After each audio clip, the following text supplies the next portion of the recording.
அத்தியாயம் 1. மரங்களின் இலைகளில் தங்கியிருந்த ராத்திரி பனி கூட்டு சேர்ந்து முத்தாகி முத்தாகி குதித்து கொண்டிருந்தன.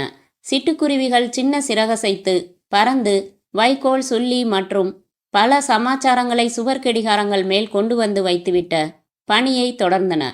இனி உண்டூட்டி என்று பகல் கடிகார மனிதர்களிடம் ஒப்படைத்துவிட்டு இரவு கடிகார மனிதர்கள் கொட்டாவி விட்டார்கள். கடைகளில் மனம் முதல் மரணம் வரை செய்திகள் தாங்கி பேப்பர்கள் மணந்தன. புத்தக வவ்வால்களில் முன்னணி நட்சத்திரங்கள் இடம்பெற்றிருந்தனர். பரத்தின் வீட்டில் டெலிஃபோன் ஒலித்தது. பரத் பாதி ஷேவிங்கில் இருந்தான்.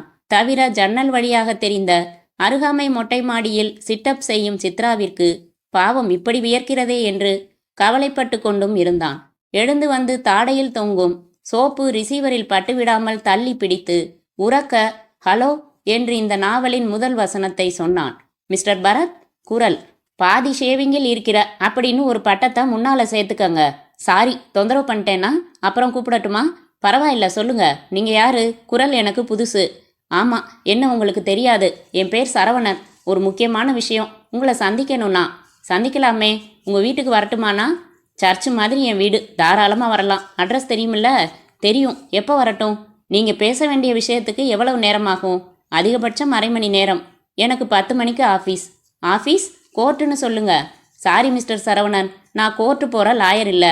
ஒரு டயர் கம்பெனியில் அசிஸ்டன்ட் சேல்ஸ் மேனேஜர். நான் ஆஃபீஸுக்கு 9:30 மணிக்கு புறப்படுவேன். இப்போ மணி 6:30. நடுவில் 6 அரை மணி நேரம் இருக்குது. எதில் வேணும்னாலும் வாங்க. சரி, வரேன். இருங்க, நீங்கள் பேசிகிட்டு இருக்கிற ஃபோன் நம்பரை சொல்லுங்கள். 74142. மயிலாப்பூரா? சரி, வாங்க, நேரில் பேசலாம். ரிசீவரை வைத்தான். ஆனாலும் லேசாய் சோப்பு பட்டிருந்தது. துண்டால் துடைத்துவிட்டு சென்று கண்ணாடி முன் அமரும் முன் ஜன்னல் திரையை விலக்கி சித்ராவிற்கு இன்னும் வேர்க்கிறதா என்று பார்த்தான்.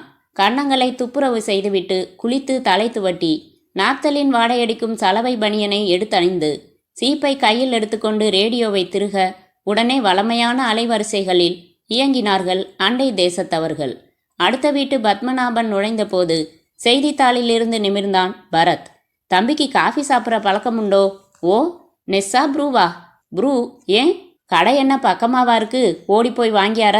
இருக்கா இல்லையா, தீந்து போச்சான்னு பார்க்க வேண்டியது பொம்பளைங்க வேலை தானே தம்பி. இருங்க, இப்போ உங்களுக்கு எத்தனை ஸ்பூன் காப்பி தூள் வேணும்? ஹீ என்றார். 2? இந்தாங்க, நாளைக்கு திருப்பி தந்துடுறேன். கையில் வீக்லி வச்சுருக்கீங்களே, வாங்குறீங்களா? தொடர்ந்து. ராமச்சந்திரன் கிட்ட வாங்கினேன், படிச்சுட்டு நாளைக்கு கொடுத்துடுவேன். ஏன் சார், நீங்கள் கல்யாணம் சொந்தமாக தானே பண்ணிக்கிட்டீங்க? இல்லை அதுவும்? தம்பி ரொம்ப தமாஷு என்று பத்மநாபன் போனார். அவர் போன பின் அவன் வந்தான். உள்ள வாங்க மிஸ்டர் சரவணன். சரவணன் தானே? ஆமாம் சார். காலை வான நிறத்தில் பேண்ட்டும் அதே நிறத்தில் முழுக்கை சட்டையும் அணிந்து இருந்தான். தடிப்பான பிரேமில் கண்ணாடி, மீசையை அடக்கி வைத்திருந்தான். அரைந்தால் 5 விரல்களும் அச்சுப்பதிக்கும் சிவப்பு. கழுத்தில் மெல்லிதாய் ஒரு செயின். சிகரெட் பழக்கத்திற்கு சாட்சியங்களாய் உதடுகள். நிமிடம், வினாடி, வினாடியின் பகுதி என பார்க்க முடிகிற ஸ்போர்ட்ஸ் கடிகாரம் கட்டியிருந்தான். உட்காருங்க என்று பரத் பனியனுக்கு மேல் சட்டை போட்டுக்கொண்டு அவன் எதிரே அமர்ந்தான். உங்களை சந்திக்கிறதுல சந்தோஷம் என்று கை நீட்டினான் சரவணன். கை கொடுத்து, சந்தோஷம். என்ன பண்ணுறீங்க? படிக்கிறீங்களா? இல்லை, இரும்பு கிராதி செய்கிற ஒரு தொழிற்சாலையை பார்த்துக்கிறேன். சரி, என்ன விஷயம்? பொங்கும் பூம்புணலை கொஞ்சம் நிறுத்துங்களேன். நிறுத்தியதும் நிதானமாய் சொன்னான். நேற்று நான் சென்ட்ரல் ஸ்டேஷன் போயிருந்தேன். ஒரு ஃப்ரெண்டை வழி அனுப்ப. ரயில் புறப்பட்டு போனதும் நான் கிளம்பினேன். அப்போ தரையில் ஒரு துண்டு பேப்பரை பார்த்தேன். காற்றுல பறந்து வந்து என் கண்ணில் சிக்கிக்கிடுச்சு. எடுத்து பார்த்தேன். ஓரத்தில் என்னமோ எழுதியிருந்தது. அதில் ஆபத்து, என்னை காப்பாற்றுங்கள், அப்படின்னு இருந்துச்சு. பேனாவால் எழுதலை, பென்சிலால் எழுதலை, கரியால் எழுதின மாதிரி இருந்துச்சு. சுற்றி பார்த்தேன். 1000 ஜனங்க. யாரோ எதுக்கோ விளையாட்டுக்கு எழுதியிருக்காங்கன்னு முதல்ல நினச்சேன். கொஞ்ச நேரம் நின்று சுற்றி சுற்றி பார்த்தேன். வித்தியாசமாக எதுவும் இல்லை. எனக்கு அதை வச்சுக்கிட்டு என்ன பண்ணுறதுன்னு புரியலை. வீட்டுக்கு போயிட்டேன். ஆனால் மனசுக்குள்ளே குறுகுறுப்பாக உணர்றேன். உண்மையில் யாரோ ஒரு நபர் பெரிய டேஞ்சரில் சிக்கிக்கிட்டு ரொம்ப நம்பிக்கையோடு அந்த சீட்டை பார்க்குறவங்க வந்து காப்பாற்றுவாங்கன்னு எதிர்பார்த்துருக்கலாம். அதை பார்த்தும் படித்தும் என்னால் எதுவும் செய்ய முடியலையேன்னு ராத்திரி பூரா ரொம்ப கஷ்டப்பட்டேன். என் ஃப்ரெண்டு ஒருத்தன்கிட்ட சொன்னப்போ உங்களை பற்றி சொன்னான். உங்ககிட்ட சொன்னால் உங்களால் ஏதாச்சும் செய்ய முடியும்னா செய்வீங்கன்னு தான் உங்களுக்கு ஃபோன் பண்ணேன். வந்தேன். அமைதியாக கேட்ட பரத் சொன்னான். தப்பு பண்ணிட்டீங்க சரவணன். நீங்கள் அதை அலட்சியப்படுத்தி இருக்கக்கூடாது. நான் அலட்சியப்படுத்தலை சார். என்னால் எதுவும் செய்ய முடியலை, எதுவும் புரியலை. அப்புறம் வீட்டுக்கு வந்து யோசிக்க அந்த வாக்கியத்தோட அழுத்தம் என்னை அலக்கழிச்சுது. அதனால தான் உங்களை சந்திக்க வந்தேன். நேத்து எரிஞ்சு முடிஞ்ச நெருப்புக்கு இப்போ ஃபயர் ஸ்டேஷனுக்கு வந்திருக்கீங்க. அந்த நிமிஷம் தேவைப்பட்ட உதவிய இப்போ தர முடியுமா? நீங்க உடனே போலீஸ்கிட்ட போயிருக்கணும். என்னால அப்ப அந்த சீட்டுக்கு அதிக முக்கியத்துவம் கொடுக்க முடியலையே. இப்ப நீங்க ஏதாவது பண்ண முடியுமா? இப்ப என்ன பண்ண முடியும்? இன்னைக்கு வேற 10,000 ஜனங்கள் புறப்பட்டுக்கிட்டு வழி அனுப்பிக்கிட்டு இருப்பாங்க ஸ்டேஷன்ல. அந்த சீட்டை வச்சிருக்கீங்களா இல்ல எரிஞ்சிட்டீங்களா? வச்சிருக்கேன், இதோ. சரவணன் தன் மணிப்பரிசிலிருந்து அந்த துண்டு காகிதத்தை எடுத்து கொடுத்தான். அது ஓர் ஆங்கில தினசரி பேப்பரின் ஒரு கிழிசல் துண்டு.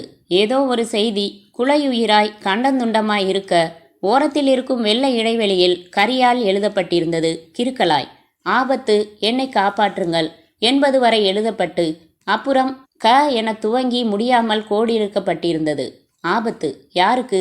என்ன மாதிரி ஆபத்து? க என்றால் கண்ணனா கல்பனாவா?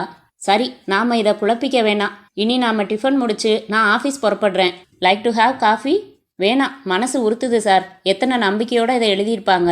ஒரு குற்றத்துக்கு ஒரு வகையில் நான் ஆதரவாக இருந்துட்டேன்னு கிடந்து துடிக்குது மனசு. அப்புறமா யோசிங்க, ஏதாவது தட்டுப்பட்டா சொல்லுங்க. நான் வரட்டுமா சார்? உங்கள் தொழிற்சாலையிலேருந்து தான் பேசுனீங்களா? ஆமாம். அதை எப்படி கரெக்டாக மயிலாப்பூரான்னு கேட்டீங்க? மெட்ராஸ் டெலிஃபோன் சிஸ்டம் தெரியும். எதில் ஆரம்பித்தா எந்த ஏரியான்னு சொல்லலாம். வரட்டுமா சார்? உங்கள் டயத்தை வேஸ்ட் பண்ணிட்டேன். இல்லை இல்லை. சரவணன் தொப்பியை அணிந்து கொண்டு கார் சாவியை எடுத்துக்கொண்டு புறப்பட்டு சென்றான். பரத் பால்கனிக்கு வந்து கீழே பார்த்தான். சரவணன் தன் உயரத்தை சிரமத்துடன் மடக்கி அமர அந்த பச்சை நிற ஃபியட் புறப்பட்டு சாலையில் ஊர்ந்து கார்களுடன் கலந்து போனது. பரத் உள்ளே வந்தான். அந்த துண்டு சீட்டை எடுத்து பார்த்தான். பாவம், யாரோ என்ன ஆபத்தோ. இதை வைத்துக்கொண்டு நான் என்னத்தை செய்வேன்? Hopeless case. காவில் துவங்கும் பெயரையுடைய யாராவது காணாமல் போயிருக்கிறார்களா என்று தமிழ் பேப்பர்களில் பார்க்கலாம். அதிகபட்சமாய் அது தெரிந்தும் ஆகப்போவது எதுவுமில்லை. எதற்கும் ஆஃபீஸில் பேப்பர் பார்க்கலாம். பரத் பேண்ட் மாட்டிக்கொண்டு புறப்படும் முன்னர் ஜன்னல் திரையை விளக்க, அட, இவ்வளவு நேரமா உடற்பயிற்சி செய்வார்கள்? மாறுகை மாறுகால் மாறி மாறி குனிந்து தொட்டு கொண்டிருந்தாள் சித்ரா. பிறகு டர்க்கி டவல் எடுத்து வியர்வையை துடைத்தாள். பரத் பார்க்கவே இல்லை என்பது பொய். அத்தியாயம் 2. பரத் அலுவலகம் வந்தான். ஜோஸ்பின் டைப்ரைட்டரில் ரிப்பன் மாற்றிக் கொண்டிருந்தாள். இதுதான் என் உதடு என்று சிகப்பாய் அண்டர்லைன் செய்திருந்தாள். இந்த ஆபீஸில் 7 பேர் இவளை மதம் கடந்து காதலிக்கிறார்கள். மோதிரம் மாத்திக்கலாமா என்கிற கேள்வியை இவள் கேட்டால் தங்கள் மனுவை உடன் வாபஸ் செய்துவிடக்கூடிய காதலர்கள். சினிமா வரை, பீச் வரை, ஹோட்டல் வரை சும்மா சும்மா ஒரு வெப்பம் தேவைப்படுகிறது. விக்ரம் சாக்லேட் டப்பாவை நீட்டி தான் அப்பா ஆனதை தெரிவித்தான். வாழ்த்து சொல்லி தன் அறைக்குள் வந்தான் பரத். தயாராயிருந்த தண்ணீரை குடித்துவிட்டு தபால்களை பார்த்தான். மணியடித்து மல்லிகாவை அழைத்தான். இந்த கம்பெனிக்கு ஒரு வாரம் முன்னாடியே பதில் போட்டதா ஞாபகம். மறுபடி ரிமைண்ட் பண்ணியிருக்காங்க பாருங்க. எதுக்கும் இன்னொரு காப்பி அனுப்பி வச்சிடுங்க. தபால்ல மிஸ் ஆகியிருக்கலாம். உங்க ஹஸ்பண்டுக்கு இப்போ உடம்பு தேவலாமா? தேவலாம் சார். பெட் சார்ஜ் தான் எக்கச்சக்கம். கொள்ளை அடிக்கிறாங்க. அதிக வசதி வேணும்னு தானே பிரைவேட் நர்சிங் ஹோம் போறோம். நீங்க போய் சுந்தரத்தை வர சொல்லுங்க. அலுவலக வேலைகளில் டெலிஃபோன்களில் ஆழ்ந்து போனான் மாலை வரை. டாய்லெட் போய் முகம் கழுவி கொண்டு பொட்டலமாய் மடித்து வைத்திருக்கும் பவுடரை எடுத்து போட்டுக்கொண்டு புறப்பட்டான். எனக்கு லிஃப்ட் கிடைக்குமா சார் என்றாள் வினோதினி. ஒரு கேட்பரிஸ் மில்க் சாக்லேட் கொடுத்தால் ஒரு முத்தம் பெறலாம் இவளிடம் இருந்து. ஆபீஸ் முகப்பில் இருக்கும் பிஸ்கட் கடைக்காரனுக்கு கேட்பரிஸ் நல்ல சேல்ஸ். ஒவ்வொன்றிற்கும் ஒரு பண்டமாற்று முறை வைத்திருந்தாள். சினிமா வர கோஆப்டெக் சாரி சம்மதர் டே என்று பரத் தன் ஸ்கூட்டரை ஸ்டார்ட் செய்தான். கையில் கோஆப்டெக் சேலை பார்சலோடு சுந்தரம் வினோதினியை நெருங்கி ஹலோ சொல்ல பரத் தன் ஸ்கூட்டரை அணைத்தான். மறுபடி அலுவலகத்திற்குள்ளே வந்து ரெக்ரியேஷன் அறைக்கு வந்தான். ரங்காவும் பாலாவும் டொக் டொக் என்று மேஜை டென்னிஸ் தட்டி கொண்டிருந்தனர். பரத் 2-3 நாள் தமிழ் பேப்பர்களை அள்ளி கொண்டு போய் அமர்ந்தான். நிதானமாய் மேய்ந்தான். வீரியம் பெற இன்னாரை அணுகச் சொல்லி விளம்பரங்கள். எமது கட்சிக்காரருக்கு மேற்படி வீட்டில் பங்கு உண்டு என்று வக்கீல்கள் சொன்னார்கள். எங்கள் டிவி தான் சிறந்த டிவி, எங்கள் வங்கிதான் சிறந்த வங்கி என்று லே அவுட்டுகளில் கவர்ச்சிகள். எங்கிருந்தாலும் உடனே வருக என அழைப்பு விடுக்கும் விளம்பரத்தை ஒன்று கூட காணவில்லை. பேப்பர்களை மடித்து வைத்துவிட்டு புறப்பட்டான். புறப்பட்ட போது ஆபீஸ் பியூன் வந்து சொன்னான், உங்களை ஃபோனில் யாரோ கூப்பிடுறாங்க சார். சென்று தோளில் ரிசீவரை தூக்கி, hello Bharat, good evening sir. Lipstick போட்ட குரல். குட் ஈவினிங், என் பேர் நிர்மா. நானும் எங்கள் அப்பாவும் உங்களை சந்திக்கணும். உங்கள் வீட்டுக்கு ஃபோன் பண்ணேன். ஃபோன் அட்டன் செய்ய யாரும் இல்லை. நல்ல வேளை ஆஃபீஸில் பிடிச்சிட்டேன். சரி, இப்போ வீட்டுக்கு தான் புறப்பட்டுருக்கேன். ராத்திரி 9 மணி வரைக்கும் வீட்டில் தான் இருப்பேன். வீட்டுக்கு வரீங்களா? என்ன விஷயமா என்ன பார்க்கணும்? ஒரு தலைப்பு செய்தியாக சொல்லுங்களேன். என் தங்கை சம்மந்தமாக பார்க்கணும். விபரமாக நேரில் சொல்கிறோம். நீங்கள் உங்கள் ஆஃபீஸ்லேயே ஒரு அரை மணி நேரம் எங்களுக்காக வெயிட் பண்ண முடியாதா? நாங்கள் மவுண்ட் ரோட் போஸ்ட் ஆஃபீஸ்கிட்ட இருந்து பேசுகிறோம். ஒரு ஆட்டோ பிடிச்சு உடனே வர்றோம். ஃப்ளைஓவர் கிட்ட தானே உங்கள் ஆஃபீஸ்? ஆமாம். சரி வாங்க, வெயிட் பண்ணுறேன். 5வது ஃப்ளோர். நிர்மா, இந்த பெயரில் ஒரு வாஷிங் பவுடர் இருக்கிறது. தங்கை சம்பந்தமாக. என்ன? வந்தால் தெரியும், வரட்டும். அவர்கள் வரும் வரை 2 ஆட்டம் மேஜை டென்னிஸ் விளையாடினான். 3 சிகரெட் குடித்தான். ஒரு நண்பனுக்கு லெட்டர் டைப் செய்தான். லெட்டர்ஸ் டு த எடிட்டர் படித்தான். அவர்கள் வந்தார்கள். நிர்மா சிகப்பில் உடை அணிந்திருந்தாள். கழுத்தை ஒட்டிய ஜாக்கெட் சிலருக்குத்தான் பொருந்தும். இவளுக்கு பொருந்தியது. லோ ஹிப்பில் இல்லை. ஒரு பழக்கப்பட்ட யதார்த்தமும் அலட்சியமும் இருந்தது. கையில் இருந்த பையும் நடையும் பப்ளிக்கில் அதிகம் தொடர்புள்ளவள் என்றன. முகத்தில் அதிக மேக்கப் இல்லை, ஆனால் அழகாய் இருந்தாள். கூட வந்தவர் கதரில் முழுக்கை சட்டை போட்டிருந்தார். முகத்தில் ஒருவித கலக்கமும் புது இடத்து கூச்சமும் இருந்தன. கொஞ்சம் குண்டாகவே இருந்தார். வாங்க, ஐ எம் பரத். நான் தான் ஃபோன் செஞ்சேன். இவர் எங்கள் அப்பா, மிஸ்டர் குட்டி கிருஷ்ணன். இப்போதுதான் அவள் மலையாள பெண்ணாய் தெரிந்தாள். 1 மணி நேரம் இடைவிடாமல் சைட் அடிக்கலாம். உட்காருங்க. சொல்லுங்கப்பா என்றால் அமர்ந்ததும். நீயே விபரமாக சொல்லிடுமா. சார், எங்களுக்கு நீங்கள் ஒரு உதவி செய்யணும். என்ன செய்யணும்? தயங்கினாள். கொஞ்சம் தன் நகங்களை சேர்த்து வைத்து பார்த்து கொண்டாள். எங்கள் அப்பா சதர்ன் ரயில்வேல வேலை பார்க்குறாரு. நான் பீச் ரோட்டில் ஒரு கம்பெனியில் வேலை பார்க்குறேன். என் தங்கை ஸ்டெல்லாவில் கடைசி வருஷம் மேத்ஸ் படிக்கிறா. அம்மா கிடையாது. ரொம்ப டீசென்ட் ஃபேமிலி நாங்கள். இன்னும் 2 மாசத்துல ஒரு நல்ல இடத்துல எனக்கு கல்யாணமாக போகுது. கடைசி வரியை கேட்டவுடன் இதயத்தில் லேசாய் படர துவங்கியிருந்த காதல் மாதிரியான ஒரு சமாச்சாரத்தை கழுவினான் உடனடியாக. சொல்லுங்க மேடம். நேற்று சாயங்காலத்திலிருந்து என் தங்கையை காணல. சுர் என்று தாக்க நிமிர்ந்து உட்கார்ந்தான். தி நகரில் பல குடும்பங்கள் வசிக்கிற காலனியில் இருக்கோம். அங்கே 7-8 சொந்தக்காரங்களும் இருக்காங்க. எல்லார்கிட்டையும் பெங்களூர் போயிருக்கான்னு சொல்லி வச்சிருக்கோம். அங்கே எங்கள் மாமா இருக்காரு. எங்களுக்கு என்ன பண்ணுறதுனே தெரியல சார். நேற்று ராத்திரி முழுக்க அழுகை. அவளோட எல்லா ஃப்ரெண்ட்ஸ் வீட்லேயும் விசாரிச்சிட்டேன். உங்கள் தங்கை பேர் என்ன? கவிதா. மை காட், அந்த கவிதாவா? சரவணன் அந்த சீட்டை பார்த்தது. நேற்று காணாமல் போனது இவள்தானா? அது எக்கச்சக்கமான சாத்தியங்கள் உள்ளன. ஒருத்தி காணாமல் போகிறாள். அதே நாளில் ஆபத்து என்று ஓர் அபய கடிதம். அதில் துவங்கும் எழுத்து க. இவள் பெயர் கவிதா. 100% ஒத்துப்போகிறது. என்ன மேடம், ஒரு கன்னி பொண்ணு காணாம போறதுங்கிறது சின்ன விஷயமா? போலீஸுக்கு இது வரைக்கும் ஏன் ரிப்போர்ட் செய்யல?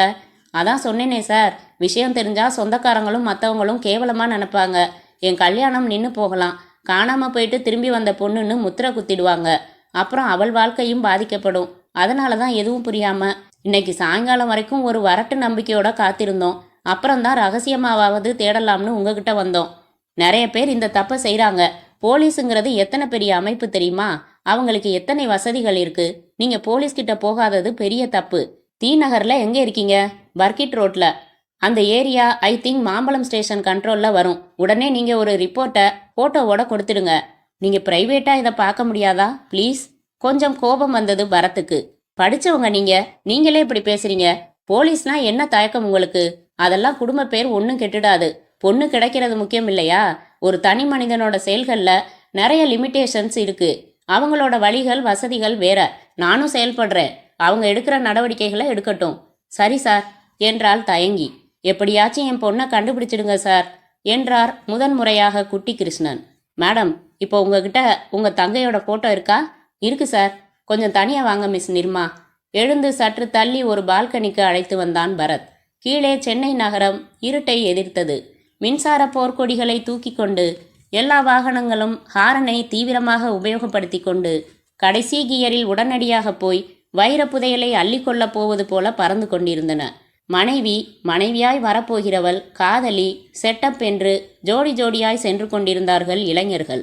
மிஸ் நிர்மா, உங்க அப்பாவால் அதிகமாக பேச முடியலங்கிறத கவனிச்சேன். நேற்று முழுக்க சின்ன குழந்தையாட்டம் அழுதார் சார். அவர் ரொம்ப சென்சிட்டிவ். அதனால தான் உங்களை தனியாக கூப்பிட்டேன். இன்னைக்கு காலையில் ஒருத்தர் சென்ட்ரல் ஸ்டேஷனில் கிடந்ததா ஒரு துண்டு சீட்டை கொண்டாந்து கொடுத்தாரு. அதில் ஆபத்து, என்னை காப்பாற்றுங்கள்னு எழுதி கையெழுத்து போட துவங்கி கான்னு மட்டும் ஆரம்பிச்சிருந்தது. விளக்கமாக இன்னும் சொல்கிறேன். நீங்கள் கவிதான்னு பேர் சொன்னதும் 2ஐயும் முடிச்சு போட்டு பார்த்தேன். இவங்க காணாமல் போனதும் நேற்று, அவர் கண்டெடுத்ததும் நேற்று. நாம் இன்னும் முடிவாக வந்துட வேணாம். ஆனால் நீங்கள் அந்த சீட்டை பார்க்கணும். உங்கள் தங்கை கையெழுத்தான்னு உறுதிப்படுத்தினா மேற்கொண்டு அந்த சீட்டு விஷயத்தில் நுழையலாம். அதையும் போலீஸ்கிட்ட சொல்ல உதவியாக இருக்கும். எங்க? சென்ட்ரல் ஸ்டேஷன்லையா? ஆபத்துன்னு எழுதியிருந்தாளா? என்ன சார், என்னென்னவோ சொல்கிறீங்க. எனக்கு பயமாக இருக்குது. நிஜங்களை தாங்கிக்கத்தான் வேணும். இப்போ நாம் 3 பேரும் என் வீட்டுக்கு போகலாம். அங்கேருந்து மாம்பழம் ஸ்டேஷனுக்கு போகலாம். கொஞ்சம் யோசித்தாள். அப்பா வேணாம் சார், அவருக்கு ஏற்கனவே ப்ரெஷர். அவரை வீட்டுக்கு அனுப்பி வச்சிடுறேன். நாம் போகலாம். திரும்பி குட்டி கிருஷ்ணனிடம் வந்தார்கள். அவர் அவசரமாய் கர்ச்சிப் எடுத்து விழிகளை ஒத்தினார். என்னம்மா சொல்றாரு? கண்டுபிடிச்சிடலாம்னாரு. நீங்க வீட்டுக்கு பஸ்ல போங்க, நானும் இவரும் ஸ்டேஷனுக்கு போய் ரிப்போர்ட் கொடுத்துட்டு வந்துடுறோம். லிஃப்டில் இறங்கி வாசலுக்கு வந்தார்கள். நான் பஸ்ஸு பிடிச்சு போயிடுறேன், சீக்கிரம் வந்துரு. வரேன் சார் என்று சென்றார் குட்டி கிருஷ்ணன். நான் ஸ்கூட்டர் வச்சுருக்கேன், பில்லியனில் உட்காந்து வரதில் உங்களுக்கு அப்ஜெக்ஷன் இருந்தால் நாம் பஸ்ஸில் போகலாம். அப்புறமா நான் ஸ்கூட்டரை எடுத்துக்கிறேன். பஸ்ஸை விட ஸ்கூட்டர் 1000 மடங்கு பெட்டர். ரெண்டாவது, you have become my friend. வாங்க போகலாம், ஸ்டார்ட் செய்யுங்க என்றாள் நிர்மா. கல்யாணம் நிச்சயமாயிடுச்சா உங்களுக்கு? ஏன் கேட்டேன், சும்மா. ஆன மாதிரி தான். அப்பா சம்மதிச்சிட்டாரு. I love him. அந்த ஹிம் மேல் ஒரு பொறாமை டுமில் வெடித்தது. அத்தியாயம் 3. என்ன செய்கிறார் உங்கள் காதலர்? பிரிண்டிங் ப்ரெஸ் வச்சிருக்காரு. கராத்தே கருப்பு பெல்ட் வாங்கியிருக்காரு. கொஞ்ச நஞ்ச இன்ஃபாக்சுவேஷனும் கரைந்து போக ஆக்சிலேட்டரை உக்கிரமாய் திருகினான். அடிக்கடி முதுகில் மென்மையாய் தட்டுப்பட்டாள். பச்சைக்காக காத்திருக்கையில் எல்லாம் துல்லியமாய் அவளின் ப்ளஸ் அவள் சென்டின் வாடையை உணர்ந்தான். நீங்கள் பேச்சுலரா சார்? உண்மையான பதில் வேணும்னா நான் அன்மேரிட். ரொம்ப ஃப்ராங்க் நீங்க. I like it. உங்கள் தங்கையோட குணநலன்களை விவரிங்களேன். ரொம்ப நல்ல டைப். குடும்பத்தில் பாசம் அதிகம், கொஞ்சம் பயந்த குணம். என்ன மாதிரி அரட்டை கிடையாது. Limited friends. காலேஜ் போவா வருவா. சினிமாவுக்கு போகிறதுனா தோழிகளோட போவா. படிப்பில் நல்ல கவனம். என்ன மாதிரி காதல் கத்திரிக்கான்னு மாட்டிக்காதவ. சைட் அடிக்கிறதோட சரி. நீங்களும் ரொம்ப ஃப்ராங்க். வந்துட்டோம், அதுதான் எங்கள் காலனி. ஸ்கூட்டரை நிறுத்தினான். வடிவத்தில் ஒரு பணக்காரன் கட்டி போட்டிருந்தான் ஒரு கட்டிடத்தை. செங்கல், கம்பி, சிமெண்ட் சொற்ப விலையில் கிடைத்த காலத்தில் கட்டியது. 50-60 போர்ஷன்கள். கீழே பக்கத்தில் பார்க் மாதிரி அமைந்திருக்க குழந்தைகள் சறுக்கு மரம் விளையாடிக்கொண்டு அழுக்கை அடித்து துரத்தி அதிவெண்மையூட்டும் டிடர்ஜென்ட் கட்டிகள் தங்கள் தாய்மார்களிடம் இருக்கும் தைரியத்தில் மணலில் புரண்டு டிஷும் செய்து கொண்டிருந்தார்கள். 2வது ஃப்ளோரில் அதோ அதுதான் என் போ. சட்டென நிறுத்தினான் பரத். அவன் போர்ஷனில் விளக்கு எரிந்து கொண்டிருந்தது. பேண்ட் பாக்கெட்டில் துளாவி சாவி கொத்தை எடுத்து பார்த்து கொண்டான். குழப்பம். வாங்க நிர்மா என்று அவள் தொடர குழப்பத்துடன் அவசரத்துடன் படிகளில் ஏறினான். தன் போர்ஷனில் லேசாய் திறந்திருந்த கதவை தள்ளி உள்ளே நுழைய ஹேண்ட்ஸ்அப் என்றது உத்தரவு குரல். அவன் முதுகின் நடுவில் துப்பாக்கி முனை நெருடியது. பரத் அந்த துப்பாக்கியை சட்டென பிடித்து வாயில் வைத்து கடிக்க ஆ என்றாள் சுசீலா. எப்போ வந்த சுசி? அரை மணி நேரமாச்சு. ஐயா ஆஃபீஸ் விட்டதும் நேராக வராமல் எங்கே நகர்வலமா? நாம் அப்புறம் சண்டை போட்டுக்கலாம். உள்ளே வாங்க நிர்மா. வந்தாள். சுசீலாவை பார்த்து சிக்கனமாக சிரித்தாள். ஹலோ என்றாள். அதே வார்த்தையை பதிலுக்கு பெற்றுக்கொண்டாள். இவள் சுசீலா. தெரிஞ்சோ தெரியாமலோ நான் செய்ய போகிற பெரிய தப்பு இவளை கல்யாணம் பண்ணிக்க போகிறது. சுசி, இவங்க மிஸ் நிர்மா. மற்ற விவரம் அப்புறம் சொல்கிறேன். 3 கப் டீ போட்டு கொண்டாயேன் ப்ளீஸ். கொண்டாரேன் ப்ளீஸ். தேவையில்லை. அவள் செல்ல அவள் ஜீன்ஸின் பின்பகுதியில் உலக அமைதி சின்னம் ஸ்டிக்கராய் ஒட்டி கொண்டிருந்தது. மேலே பனியன் டைட்டாக, முன்புறம் என்னவோ எழுதியிருந்ததே, கவனிக்கவில்லையே என நினைத்து கொண்டான். அந்த சீட்டு என்றாள் நிர்மா. எஸ் என்று எழுந்து மேஜை மேலிருந்து எடுத்து கொண்டு வந்து தந்தான். பார்த்த உடனேயே குதித்தாள். இதுவேதான் என் கவிதா கையெழுத்தேதான். எல்லாம் இப்படித்தான் போடுவா. மேலே புள்ளிக்கு பதிலாக வட்ட வட்டமா இதே மாதிரி தான் போடுவா. ஓ காட், அப்போ ஆபத்துன்னா என்ன சார் இது? என்ன ஆச்சு அவளுக்கு? Central station. எங்கே போனா? பதறாதீங்க, நான் எதிர்பார்த்த மாதிரியே ஆயிடுச்சு. இனிமே நிதானமாக என்ன செய்யலாம்னு யோசிக்கிறது தான் புத்திசாலித்தனம். எதுவுமே தெரியாமல் தவிக்கிறதுக்கு கடல்ல ஒரு சின்ன மரத்துண்டு கிடைச்ச மாதிரி இது. என்னன்னு புரியலைன்னாலும் என்னவோ ஒன்றுன்னு புரியுதே. எனக்கு எதுவும் புரியலையே சார். என்ன ஆபத்து அது? என்னை காப்பாத்துங்கன்னு எழுதி போடுற அளவுக்கு சுதந்திரமுள்ள ஒரு பொண்ணு அந்த ஆபத்திலிருந்து தப்பிக்க முடியாதா? யார் என்ன செஞ்சாங்க அவளை? எனக்கு ஏதேதோ கற்பனை ஓடுது. ரிலாக்ஸ், ஒன்று ஒன்றா யோசிக்கலாம். முதல் பாயிண்ட், இந்த காணாமல் போனதில் கவிதாவோட சொந்த முயற்சி எதுவும் இல்லைங்கிறது தெளிவு. வலுக்கட்டாயமாக ஏதோ ஒரு செயலில் ஈடுபடுத்தப்பட்டிருக்கா. சென்ட்ரல் ஸ்டேஷனில் பயணத்தை தவிர வேற செயல் கிடையாது. ஸோ யாரோ எதுக்கோ அவளை வலுக்கட்டாயமாக ஒரு மிரட்டல் முனையில் எங்கோ பயணப்படுத்தியிருக்காங்க. அந்த சூழ்நிலையில் அவசரமாக எழுதின கடிதம் இது. கையில் கிடச்ச ஒரு காகிதத்தில் பரபரப்பாக எழுதப்பட்டிருக்கு. பாருங்க, எழுத ஒரு பேனா கூட இல்லை. எரிஞ்ச தீக்குச்சிகளோட முனையில் இருக்கிற கரியில் எழுதியிருக்கலாம். மை காட், ரொம்ப யூகிக்கிறீங்க. இந்த துண்டு சீட்டு வாக்கியத்தை எழுதின கை ஒரு பெண்ணுடையது. அதுலேயும் இளம் பெண்ணுடையதுங்கிறது நிச்சயம்னா என்னால் இப்படித்தான் யூகிக்க முடியும். ட்ரேயில் வைத்து 3 கப் டீ கொண்டு வந்து அமர்ந்தாள் சுசீலா.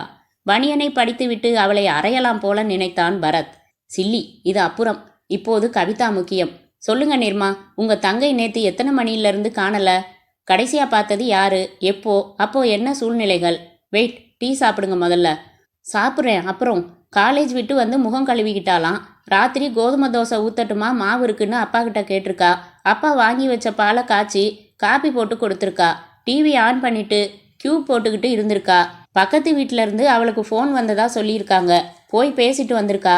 வந்ததும் செருப்பை மாட்டிக்கிட்டு பைய எடுத்துக்கிட்டு சட்னிக்கு பொட்டுக்கடலை இல்லை, வாங்கணும், வாங்கிட்டு வந்துடுறேன்னு போயிருக்கா. அவ்வளவுதான். அப்புறம் திரும்பி வரல. நான் 8 மணிக்கு தான் வீட்டுக்கு வந்தேன். இதோ வந்துருவான்னு நானும் அப்பாவும் காத்துக்கிட்டு இருந்தோம். வரல. நான் வழக்கமாக வாங்குற மளிகை கடைக்கு வந்து விசாரிக்கிறப்போ உங்கள் தங்கை இங்கே வரலையேன்ட்டாங்க. அப்புறம் அவள் ஃப்ரெண்ட்ஸுங்களுக்கெல்லாம் ஃபோன் பண்ணி லேட் பண்ணிட்டீங்க நிர்மா. இப்போ நீங்கள் சொன்னதில் சில விஷயங்கள் கிடைக்குது. 2 சான்சஸ் நான் யோசிக்கிறேன். அந்த ஃபோன் செய்தி கவிதாவை ஏதோ ஒரு இடத்துக்கு வர சொல்லி அழைக்கப்பட்டு போயிருக்கலாம். அந்த இடத்துல மடக்கப்பட்டு, இல்லைன்னா அந்த ஃபோனுக்கும் கவிதா காணாமல் போனதுக்கும் சம்பந்தமே இல்லை. யதார்த்தமாக மளிகை கடைக்கு புறப்பட்டு போனப்போ போகிற வழிக்குள்ளேயே மடக்கப்பட்டிருக்கா. மடக்கப்பட்டது யாரால, எதுக்காக? நிச்சயமா ஒன்றுக்கு மேற்பட்ட மனிதர்கள். எதுக்காகன்னு யூகம் பண்ணி பயமுறுத்த விரும்பல. எங்க போட்டோ எடுங்க. உங்க தங்கை அழகா இருப்பாளா? இருந்தாள். இளமை முகத்தில் நேர்த்தியாய் கூடு கட்டியிருந்தது. புருவங்கள் அழகாய் வளைந்திருந்தன. கண்களில் சத்தியமாய் அழைப்பு இருந்தது. கிளிக் அடிப்பதற்கு முன் உதடுகள் ஈரப்படுத்தப்பட்டிருப்பது தெரிந்தது. பரத் எழுந்து டெலிஃபோனை நெருங்கினான். கவலைப்படாதீங்க நிர்மலா, கண்டுபிடிச்சிருவார் உங்க தங்கைய என்றாள் சுசீலா. நிர்மலா இல்ல, நிர்மா. 74142. ஹலோ, மிஸ்டர் சரவணனுடன் நான் பேச முடியுமா என்றான் ஆங்கிலத்தில். 1 நிமிடம். இருக்கிறேன். 50 வினாடிகள் இறந்த பின், ஹலோ, வீட்டுக்கு போய்விட்டார். வீட்டில் தொலைபேசி இருக்கிறதல்லவா, எண் சொல்லுங்களேன். சொல்ல குறித்து கொண்டு நன்றி சொல்லி வைத்து எடுத்து அந்த எண்ணை அழைத்து, ஹலோ, சரவணன் பேசுகிறேன். குட் ஈவினிங் சரவணன், நான் பரத். Hello, good evening. என்ன, எதுவும் பல்ப் எரியுதா? ஆமாம், சென்ட்ரல் ஸ்டேஷனில் உங்கள் ஃப்ரெண்டை எந்த ரயிலில் ஏற்றி விட போனீங்க மிஸ்டர் சரவணன்? பம்பாய் மெயில். அவன் பாம்பே போனான். நேராக பிளாட்ஃபாரத்துக்கு போயிட்டு திரும்பிட்டீங்களா? அந்த சீட்டு அதே பிளாட்ஃபாரத்தில் தான் கிடந்ததா? You are right. நீங்கள் இப்போ ஓய்வாக இருக்கீங்களா? செகண்ட் ஷோ போகலாம்னு பிளான். பரவாயில்ல, என்னோட உதவி வேணும்னா செய்கிறேன். உங்களை சந்திக்கணுமா? என்ன பண்ண போகிறீங்க சீட்டை வச்சு? ஏதாகினும் விபரம் தெரியுதா? கொஞ்சம். பம்பாய் மெயில் எத்தனை மணிக்கு புறப்படுது? ராத்திரி 10:15க்கு. இப்போ மணி 7:30 ஆகுது. சரியா 10 மணிக்கு நீங்கள் சென்ட்ரல் வர முடியுமா? நானும் வந்துடுறேன். ஹிக்கின் பாதம்ஸ் புத்தக ஸ்டால் கிட்ட நில்லுங்க. நான் முன்னாடி வந்தால் நான் நிற்கிறேன். வரீங்களா? Any problem? நத்திங். சொல்லப்போனால் I am very much interest to help you. கண்டிப்பாக வந்துடுறேன். வச்சிடட்டுமா? கார்னா யார் மிஸ்டர் பரத்? மிஸ் கவிதா. நேரில் விபரமாக சொல்கிறேன். சந்திக்கலாம் என்று வைத்தான். ரிசீவரை வைத்து விட்டு வந்து கொஞ்ச நேரம் சிந்தனையில் இருந்தான் பரத். டீ ஆறிப்போச்சு பரத் என்றாள் சுசீலா. வெயிட், என்னை சிந்திக்க விடு. சாயங்காலம் கொஞ்ச நேரம் டிவி பார்த்துருக்கா, அப்புறம் டெலிஃபோன், அப்புறம் வெளியே போயிருக்கா. சரியா இந்த நேரம் தான் அவள் வெளியே போனான்னு சொல்ல முடியுமா நிர்மா? தெரியல சார், அப்பாவால் சரியாக சொல்ல முடியல. பதட்டம். நான் வந்தது 8 மணிக்கு. அதுக்கு அரை மணி முன்னாடி போயிருக்கலாம். மறுபடி அமைதியாக இருந்தான். ஆறின டீயை உறிஞ்சினான். நீங்கள் பக்கத்து வீட்டில் விசாரிச்சிங்களா? ஃபோன் பண்ணினது ஆனா பெண்ணா? கேட்டுக்கல சார். கேட்டால் விவரங்களை சொல்லணுமே. நான் போஸ்ட் ஆஃபீஸ்லேருந்து தான் அவள் ஃப்ரெண்ட்ஸ் வீட்டுக்கு ஃபோன் பண்ணினேன். சேச்சா, என்ன சிறுபிள்ளைத்தனம் தெரியுமா? கமான் நிர்மா, உங்கள் வீட்டுக்கு பக்கத்து வீட்டு நம்பருக்கு ஃபோன் பண்ணுங்க. இப்போ மேலோட்டமாக நடப்ப சொல்லுங்க, விசாரிங்க. இது முக்கியமான தகவல்.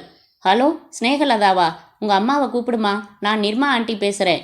ஹலோ, நான் நிர்மா பேசுகிறேன் மாமி. நேற்று சாயங்காலம் என் தங்கைக்கு ஃபோன் வந்து அவள் வந்து பேசிட்டு போனா இல்லையா? ஆமாம். கூப்பிட்டது யாரு? அவள் ஃப்ரெண்டு யாராவதா இல்லை ஆண் குரலா? தெரியலையம்மா. ஸ்னேகா தான் எடுத்து பேசிட்டு கவிதா ஆண்டிக்கு ஃபோன்னு ஓடி போய் கூட்டிகிட்டு வந்தா. என்னம்மா, எதுக்காக கேட்குற? வந்து சும்மா ஒரு சின்ன சந்தேகம். அவள் இடைவெளியை குறைக்க, மேலே அப்புறம் சொல்கிறேன் விபரமா. ப்ளீஸ் ஸ்னேகாவை பேச சொல்லுங்க மாமி. ஸ்னேகாவா? நேற்று கவிதா ஆண்டியை யாரும்மா ஃபோனில் கூப்பிட்டாங்க தெரியுமா? பேர் தெரியல ஆண்டி, யாரோ பொம்பளை குரல் தான். ரிசீவரை பொத்திக்கொண்டு, லேடி வாய்ஸ் தானா என்றாள். அவங்க அம்மா கிட்ட ஃபோனை கொடுக்க சொல்லுங்க, நான் பேசணும். அவங்க கிட்ட மறைச்சு பேசினா ஆகாது நிர்மா. அவங்க வீட்டில் டிவி இருக்கா? இருக்கு என்று விட்டு ஸ்னேகாவிடம், அம்மாவை பேச சொல்லுமா. தேங்க்ஸ் மாமி, என் ஃப்ரெண்டு பரத்னு ஒருத்தர் உங்கள் கூட பேசணும். பேசுங்க மாமி. பரத் வாங்கி கொண்டான். ஹலோ, வணக்கங்க. என் பேர் பரத். நான் ஒரு வக்கீல். இப்போ பேசின நிர்மாவோட தங்கை கவிதா நேற்றுலேருந்து காணலை. அவளை தேடுற முயற்சியில் நான் ஈடுபட்டுட்டு இருக்கேன். பதட்டப்படாமல் நீங்கள் கொஞ்சம் யோசிச்சு பதில் சொல்லணும். என்னது, காணோமா? என்னப்பா இது? ஆமாம், கடைசியாக அவள் உங்கள் வீட்டு டெலிஃபோனில் பேசியிருக்கா. பேசிட்டு வெளியே புறப்பட்டு போனவளை காணோம். அதனால தான் கேட்குறேன். கவிதா வந்து ஃபோனில் பேசினப்போ நீங்கள் அங்கே பக்கத்தில் இருந்தீங்களா? இங்கே தான் இருந்தேன், கல்கி படிச்சுக்கிட்டு. அவள் பேசினதை கேட்டிங்களா? நீங்களா கேட்க மாட்டீங்க, ஏதாவது காதில் விழுந்திருக்கலாம். கொஞ்சம் யோசிங்க. அவள் என்ன பேசினான்னு ஏதாவது சொல்ல முடியுமா? பேச்சின் நடுவில் சிரிச்சிருக்கலாம் பலமா, இல்லைன்னா அப்படியான்னு ஆச்சரியப்பட்டிருக்கலாம். ஏதாச்சும் ஞாபகத்துக்கு வருதா? அந்த பொண்ணு சத்தமாக பேசினதா நினைவில்லையே. குசு குசுன்னு பேசிச்சு, வச்சுட்டு போயிடுச்சு. அப்படியே சத்தமாக பேசி இருந்தாலும் இங்கே குழந்தைங்க சத்தத்தில், டிவி சத்தத்தில் எது கேட்கும்? பெங்களூர் போயிருக்கான்னு சொன்னா நிர்மா. சும்மா சொன்ன வார்த்தை அது. ஃபோன் பேசி வச்சுட்டு உங்ககிட்ட எதுவுமே பேசலையா? போயிட்டு வரேன் மாமின்னு போயிட்டா. அப்போ முகம் எப்படி இருந்துச்சு? கலக்கமா, வித்தியாசமா? சாதாரணமாக தான் இருந்துச்சு. அட வயசு பிள்ளை எங்கே போகும் இப்படி? அதான் கண்டுபிடிக்கணும். தேங்க்ஸ்மா என்று வைத்தான். ஃபோனில் அவள் ஃப்ரெண்டு யாரோ பேசினது மாதிரில தெரியுது என்றாள் சுசீலா. அதான் எனக்கும் குழப்பமா இருக்கு. ஃபோன் செய்திக்கும் இவ காணாமல் போனதுக்கும் தொடர்பு இல்லைன்னு வந்துடலாமா? சரி, யார்தான் பின்ன ஃபோன் பண்ணினது என்றாள் சுசி. வெயிட் மிஸ் நிர்மா, அவளுக்கு லிமிட்டட் ஃப்ரெண்ட்ஸ்னு சொன்னீங்க. அதில் ஃபோன் வச்சிருக்கிறவங்க எல்லாரையும் தொடர்பு கொண்டீங்களா? என்ன கேட்டீங்க? காணாமல் போயிட்டான்னு சொல்லக்கூடாதுன்னு கேஷுவலாக கேட்குற மாதிரி ஒரு விஷயம் கேட்கணும்னு அங்கே வந்தாலான்னு கேட்டேன். 4 பேர் தான் ஃபோன் வச்சிருக்கிற ஃப்ரெண்ட்ஸ் அவளுக்கு. அவங்க இந்த மாதிரி அடிக்கடி பக்கத்து வீட்டுக்கு ஃபோன் செய்கிறதும் உண்டு. முதல் விஷயம், நாம் காணாமல் போனதை மறைக்கிறதே பெரிய தப்பு. இப்போ நீங்கள் மறுபடி அவங்களுக்கெல்லாம் ஃபோன் செஞ்சு விஷயத்த சொல்லி நேற்று ஃபோன் செஞ்சது யாருன்னு விசாரிங்க. ஹரியப். ஒரு ஃபோன் நம்பர் தான் ஞாபகத்தில் இருக்குது, மற்றதெல்லாம் வீட்டில் இருக்குது. No problem. அந்த நம்பருக்கு ஃபோன் பண்ணி அவகிட்ட இருந்து மற்ற நம்பர்ஸ் வாங்கிக்கங்க. சொல்லுங்க, நம்பர் என்ன? ரிசீவரை எடுத்து அவள் சொல்ல சொல்ல சுழற்றி அவளிடம் தந்தான். நிர்மா பேச துவங்க பரத் சுசீலாவிடம் வந்து அமர்ந்தான். சூடான கேஸ் கிடைச்சிருக்கு போலிருக்கு ஐயாவுக்கு என்றாள் சுசீலா. கிண்டலா? ஒரு கன்னி பொண்ணு பாவம் 24 மணி நேரமாக காணல. சென்ட்ரல் ஸ்டேஷனில் பயணப்பட்டிருக்கா எங்கேயோ. Y not Bombay? 7:30 மணி வரைக்கும் தீநகர் பர்கிட் ரோட்டில் இருந்த பொண்ணு 10:15க்கு பம்பாய் மெயிலில் போனா விசித்திரமாக இருக்குது. ஆனால் அந்த துண்டு லெட்டர் ஏன் பரத்? அதை எழுத முடிஞ்சவ வாய் விட்டு கத்த முடியாதா ரயில்ல? ஏதாச்சும் செட்டட்டிவ் கொடுத்துருக்கலாம் அவளுக்கு. இல்லைன்னா இடுப்பில் கத்தி முனை மறைவா இருக்கலாம். எதுக்காக கடத்தல் இந்த மாதிரி? பம்பாய் மெயில் பம்பாய் போகும். இவள் அழகான இளம்பெண். எதுக்காகன்னு நான் வெளிப்படையாக சொன்னா எனக்கே கஷ்டமா இருக்கு. அந்த கற்பனையை விழுங்க. சுலபமாக விற்கிறாங்க பெண்களை. சரி, அந்த முடிவுக்கு வந்ததுக்கப்புறம் ஃபோன் பண்ணினது யாருங்கிறத தெரிஞ்சுக்கிறதுல ஏன் அலட்டிக்கிறீங்க பரத்? இல்லை சுசி, நிதானமாக என் யூகத்துக்கு வரேன். ஒவ்வொரு வழியாக யோசிச்சு அது இல்லைன்னு இன்ட்டு மார்க் போட்டு, அடுத்த வழி யோசிச்சு அது இல்லைன்னு இன்ட்டு மார்க் போட்டு என் யூகத்துக்கு உறுதியாக வர விரும்புகிறேன். Let her try. ஆமாம், எப்போ புறப்பட்ட? பெங்களூரு எப்படி இருக்கு? சில். அவள் அந்தண்ட திரும்பி பேசிக்கிட்டு இருக்கா. ரகசியமாக நான் கிஸ் பண்ணட்டுமா? வாவ், இத்தனை தைரியம் வந்துருச்சா என் சுசிக்கு?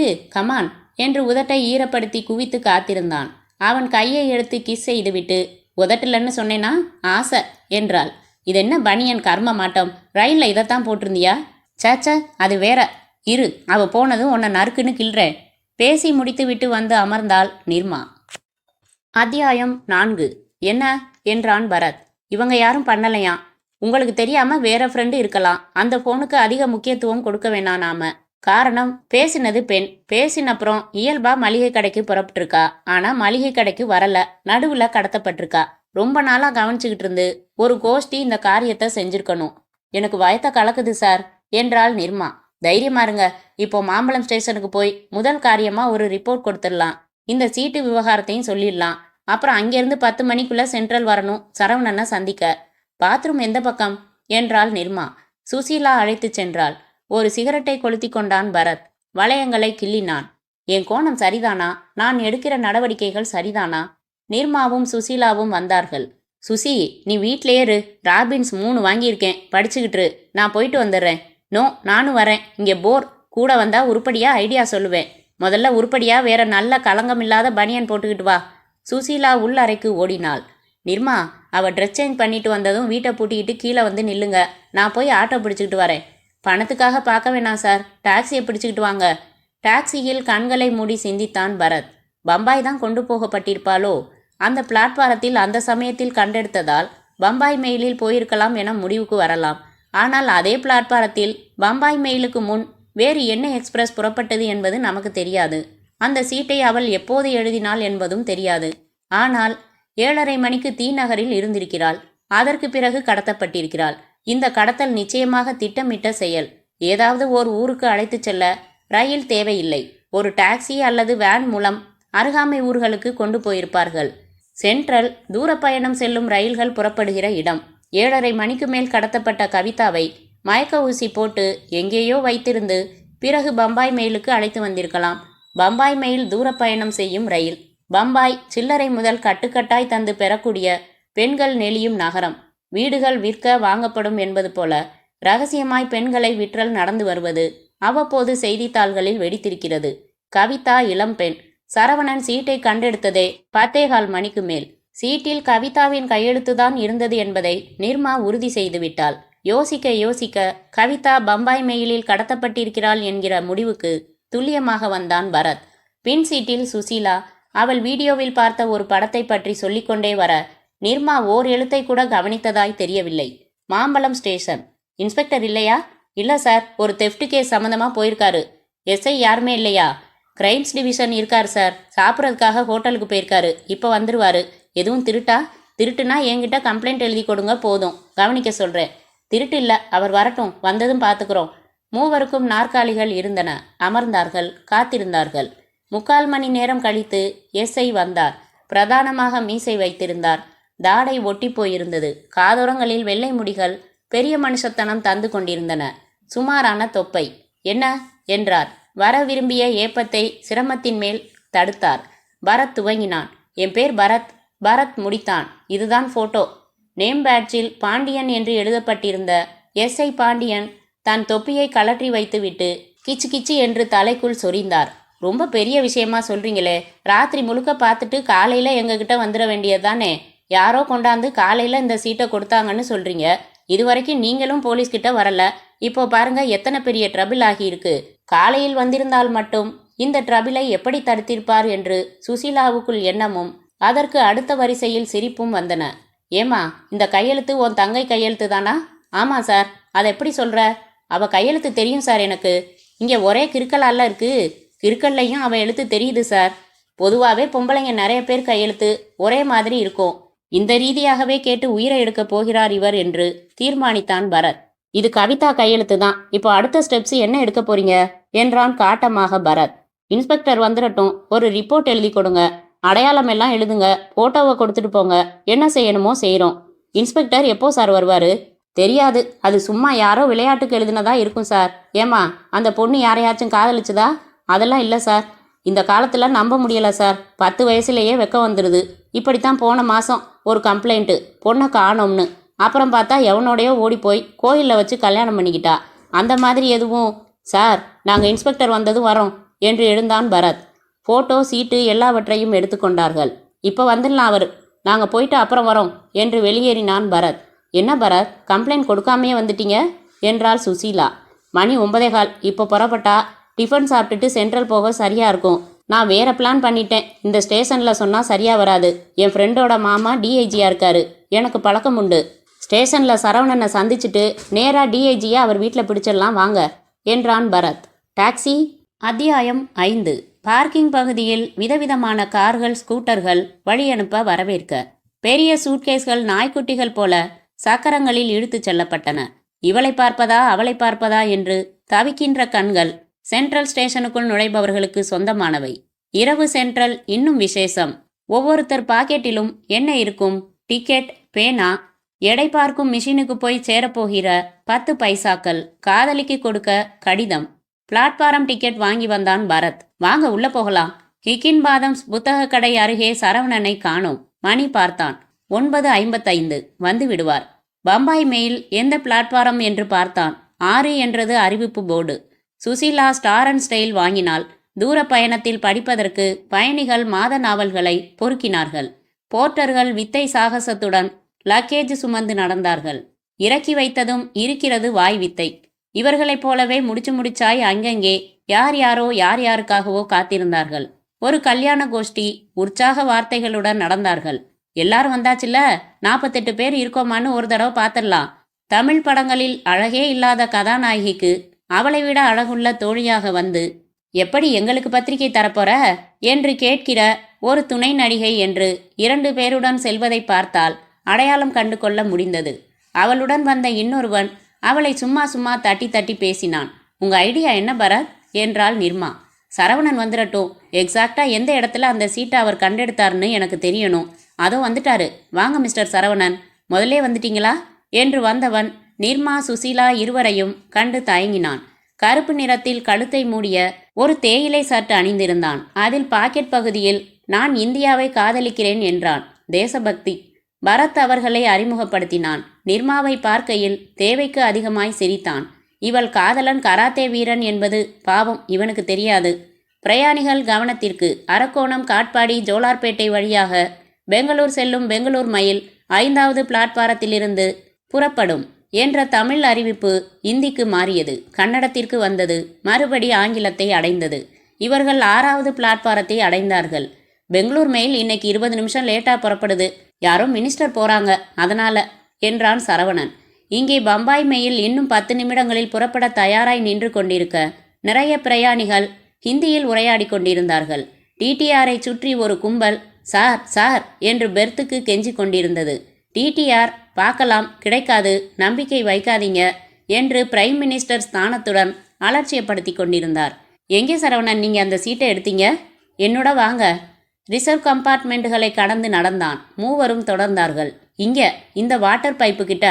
சரவணன் காட்டிய இடத்துக்கு நேராய் நிற்கும் பெட்டியை பார்த்தான். ரிசர்வ் செய்யாத காமன் கம்பார்ட்மெண்ட். நேத்தும் இதே பிளாட்ஃபார்ம் தானே இந்த மெயில்? இதே நிலையில தான் நின்னுச்சா? ஆமா. கொஞ்ச நேரம் பெஞ்சில் உட்காரலாம் என்று சிமெண்ட் பெஞ்சில் அமர்ந்தான் பரத். காமன் கம்பார்ட்மெண்ட் சிக்கல் இல்லாதது. மயக்க நிலையில் உள்ள ஒரு பெண்ணை அழைத்துச் செல்வது ஒன்றும் பிரமாதமான காரியமில்லை. விழிப்பு நிலை வரும்போதெல்லாம் மறுபடி மயங்க வைத்து விடலாம். யார் கேட்டாலும் உடம்பு சரியில்லாத என் தங்கச்சி எனலாம். சட், எப்படி கடத்தினால் என்ன? கவிதா இந்த பம்பாய் மெயிலில் நேற்று கடத்தப்பட்டிருப்பது உறுதி ஆகிறதா இல்லையா? ஆகிறது. இப்போது அடுத்து நேராய் டிஐஜி சிவராமன் வீட்டுக்கு போய் ஓகே சரவணன், நாம போகலாம். என்ன சார், எனக்கு எதுவுமே புரியல. சஸ்பென்ஸில் விடுறீங்களே. என்ன கண்டுபிடிச்சிருக்கீங்க இது வரைக்கும்? இவங்க சிஸ்டர் கவிதா காணாம போனது உங்களுக்கு எப்படி தெரியும்?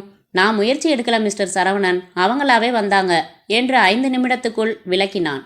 சென்ட்ரலை விட்டு வெளியே வந்து அங்கேயே தொலைபேசியை அணுகி பேன் பாக்கெட்டிலிருந்து சின்ன டைரி எடுத்து புரட்டி சுழற்றினான். காசு போட்டான். ஹலோ, மிஸ்டர் சிவராமன் இருக்காரா? லாயர் பரத்னு சொல்லுங்க. ஹலோ சார், எப்படி இருக்கீங்க? நல்லா இருக்கேன். ராத்திரி 10:15க்கு இதுக்காக ஃபோன் செய்ய மாட்டீங்க நீங்க. You have some matter. சொல்லுங்க மிஸ்டர் பரத். நேரில் சொல்லணும் சார். வீட்டில் தானே இருக்கீங்க? உடனே புறப்பட்டு அரை மணியில் வர்றோம். பன்மையா? சரி வாங்க, எங்கேயும் போகல. ஃபோனை வைத்து விட்டு நாம் உட்காந்த இடத்துல என் கர்ச்சிப்பை மிஸ் பண்ணிட்டேன். நீங்கள் இங்கே இருங்க, நான் போய் பார்த்துட்டு வந்துடுறேன். அநேகமாக கிடைக்காது. மறுபடி 6ஆம் நம்பர் பிளாட்பாரத்துக்கு விரைந்தான். ஸ்பீக்கர்கள் பம்பாய் மெயில் இன்னும் சில நிமிடங்களில் புறப்படுவதை பற்றி சொல்லிக் கொண்டிருந்தன. பரத்தின் கர்ச்சிப் பத்திரமாக இருந்தது. எடுத்துக்கொண்டான். வழியனுப்பும் கூட்டம் ஜன்னலாய் நின்று போஸ்டல் டிபார்ட்மெண்ட்டை உபயோகிக்க சொல்லிக் கொண்டிருக்க டிடிஆரை சுற்றி இன்னமும் கூட்டம். 2 ராத்திரி சார், மனுஷன் நிம்மதியெல்லாம் போயிடும் சார். ஒரே ஒரு பெர்த்தை அட்ஜஸ்ட் பண்ணி கொடுங்க ப்ளீஸ் என்று ஒரு இளைஞன் கெஞ்சி கொண்டிருந்தான். நடந்த பரத் நின்றான். 2 ராத்திரி. மண்டைக்குள் மின்னல். 2 ராத்திரி. உள்ளுக்குள் நெளியாய் மின்சார பாய்ச்சல்கள். 2 ராத்திரி. மை காட், எத்தனை மடையன் நான். இந்த ரயில் பெங்களூர் மெயில் போல, நீலகிரி எக்ஸ்பிரஸ் போல இரவு புறப்பட்டு மறுநாள் காலையில் போய் சேர்ந்து விடும் என்கிற கிறுக்குத்தனமான நம்பிக்கை எங்கே இருந்து வந்தது எனக்கு? பம்பாய் மெயில் 2ஆம் நாள் காலையில்தான் பம்பாய் போகும் என்பது தெரியும். ஆனால் எப்படி மறந்தது? இதோ இப்போது புறப்படுகிற இந்த ரயில் நாளை முழுக்க பயணம் செய்து, நாளை இரவு பயணம் செய்து, நாளை மறுநாள் அதிகாலையில்தான் பம்பாய் செல்லும். நேற்று புறப்பட்ட மெயில் நாளை காலையில்தான் பம்பாய் போகும். இப்போது இந்த நிமிஷத்தில் பம்பாயை நோக்கி பயணம் செய்து கொண்டுதான் இருக்கும். இப்போது மணி 10:15. நேற்று புறப்பட்ட மெயில் நாளை காலை சரியாய் எத்தனை மணிக்கு பம்பாய் போகும்? ரயில்வே கைடு வாங்கி பார்த்தால் தெரியும். என் யூகங்கள் படி கவிதா நேற்று பம்பாய் மெயிலில் கடத்தப்பட்டிருக்கிறாள். இந்த வினாடி நேற்று புறப்பட்ட ரயிலுக்குள் இருக்கிறாள்.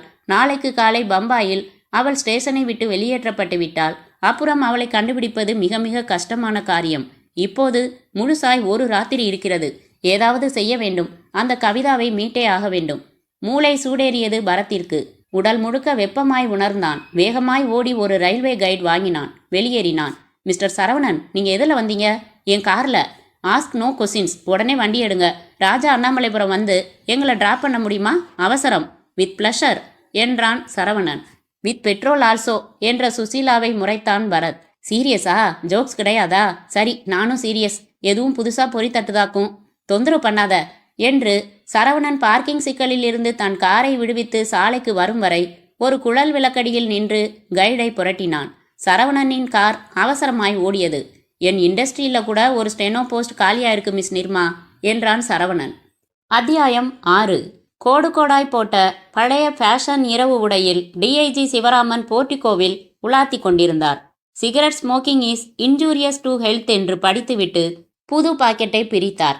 வெளிநாட்டு லைட்டர் உயரமாய் தீ தந்தது. மணிக்கட்டில் மணி பார்த்து கொண்டு பிரம்பு நாற்காலியில் அமர்ந்து டைஜஸ்டை எடுத்து பிரித்தார். Life is like that. Fiat வந்து நின்றது. சரவணன், தேங்க்ஸ் அலாட், நாங்க இங்கிருந்து போய்க்கிறோம் என்றான் பரத். எனக்கு எதுவும் தொந்தரவு இல்லை சார், நானும் உங்க கூட வரேன். நோ மறுப்பு. நிர்மா, சுசீலா, சரவணன், பரத் ஒவ்வொருவருக்கும் ஹலோ சொன்னார் டிஐஜி. அனைவருக்கும் நாற்காலிகள் இருந்தன. அமர்ந்தார்கள். அறிமுகங்கள் முடிந்தன. சார், நான் வந்திருக்கிறது அதி அர்ஜென்ட் விஷயம் என்றான் பரத். நேரா பளிச்சுன்னு வாங்க. வந்தான். வர 10 நிமிடங்கள் ஆயின. ஐசி என்றார். கடிகாரம் பார்த்தார். மணி 11:10. ஒரு கொட்டாவியை வென்றார். சோ, இந்த கையெழுத்து ஒத்துப்போகுது என்றார் சீட்டை பார்த்து கொண்டு. பரத், நீங்க ரொம்ப சரியா சிந்திச்சிருக்கீங்க. 8 மணிக்கு காணாம போன பெண் தூர பயணம்ங்கிறதுனால சென்ட்ரல் கொண்டு வரப்பட்டிருக்கா. பம்பாய் மெயில். 2 நிமிடங்கள் கண்களை மூடிக்கொண்டு கன்னத்தில் கை வைத்து கொண்டு ஆழமாய் யோசித்தார். ஒரு விரல் நெற்றி பொட்டில் மெல்ல தட்டி கொண்டிருந்தது. நிர்மா எச்சில் விழுங்கினாள். சரவணன் அவளை விழுங்கினான். சுசீலா 10 விரல்களை வைத்துக்கொண்டு சேர்த்து குவித்து விரித்து விளையாட்டு பண்ணி கொண்டிருந்தாள். அவர் யோசிக்க பரத் கைடை புரட்டினான். டிஐஜி கண்களை திறந்தார். இந்த நிமிஷம் ரயில் பூனே நோக்கி போய்கிட்டு இருக்கோம் என்றான் பரத். வெல், நான் யோசிச்சதும் அதுதான். ஷெட்யூல் படி பூனேக்கு எத்தனை மணிக்கு வரணும் அந்த மெயில்? கொண்டாங்க பார்க்கலாம். பரத் பார்த்து மிட்நைட் 12:30க்கு வந்து 12:50க்கு கிளம்பணும் என்று நீட்டினான். புதிய சிகரெட் எடுத்துக்கொண்டு பார்த்தார். அமைதியாய் புகைவிட்டார். விடிய காலை 4:40க்கு தாதர், 5:10க்கு பாம்பே வீடி. இது ஷெட்யூல் டைம். கொஞ்சம் லேட் ஆகலாம். இப்போ மணி 11:20. மறுபடி அமைதியாய் இருந்தார். மறுபடி பேசினார். வெல், நீங்க சொல்றதுலேருந்து நேற்று புறப்பட்ட மெயிலில் அந்த பொண்ணு இருக்காங்கிறது உறுதியா தெரியுது. கிட்டத்தட்ட 6 மணி நேரம் இருக்கு. நேரா கமிஷனர்கிட்ட மூவ் பண்ணி ஒரு பிளான் போட்டு தரேன். உங்க பேர் என்ன சொன்னீங்க என்றார் நிர்மாவை சுட்டி. நிர்மா, நீங்க கொஞ்சம் செலவழிக்க தயார் தானே? தாராளமா சார். அவ ஆபத்தில்லாம கிடைக்கிறது தான் சார் முக்கியம்.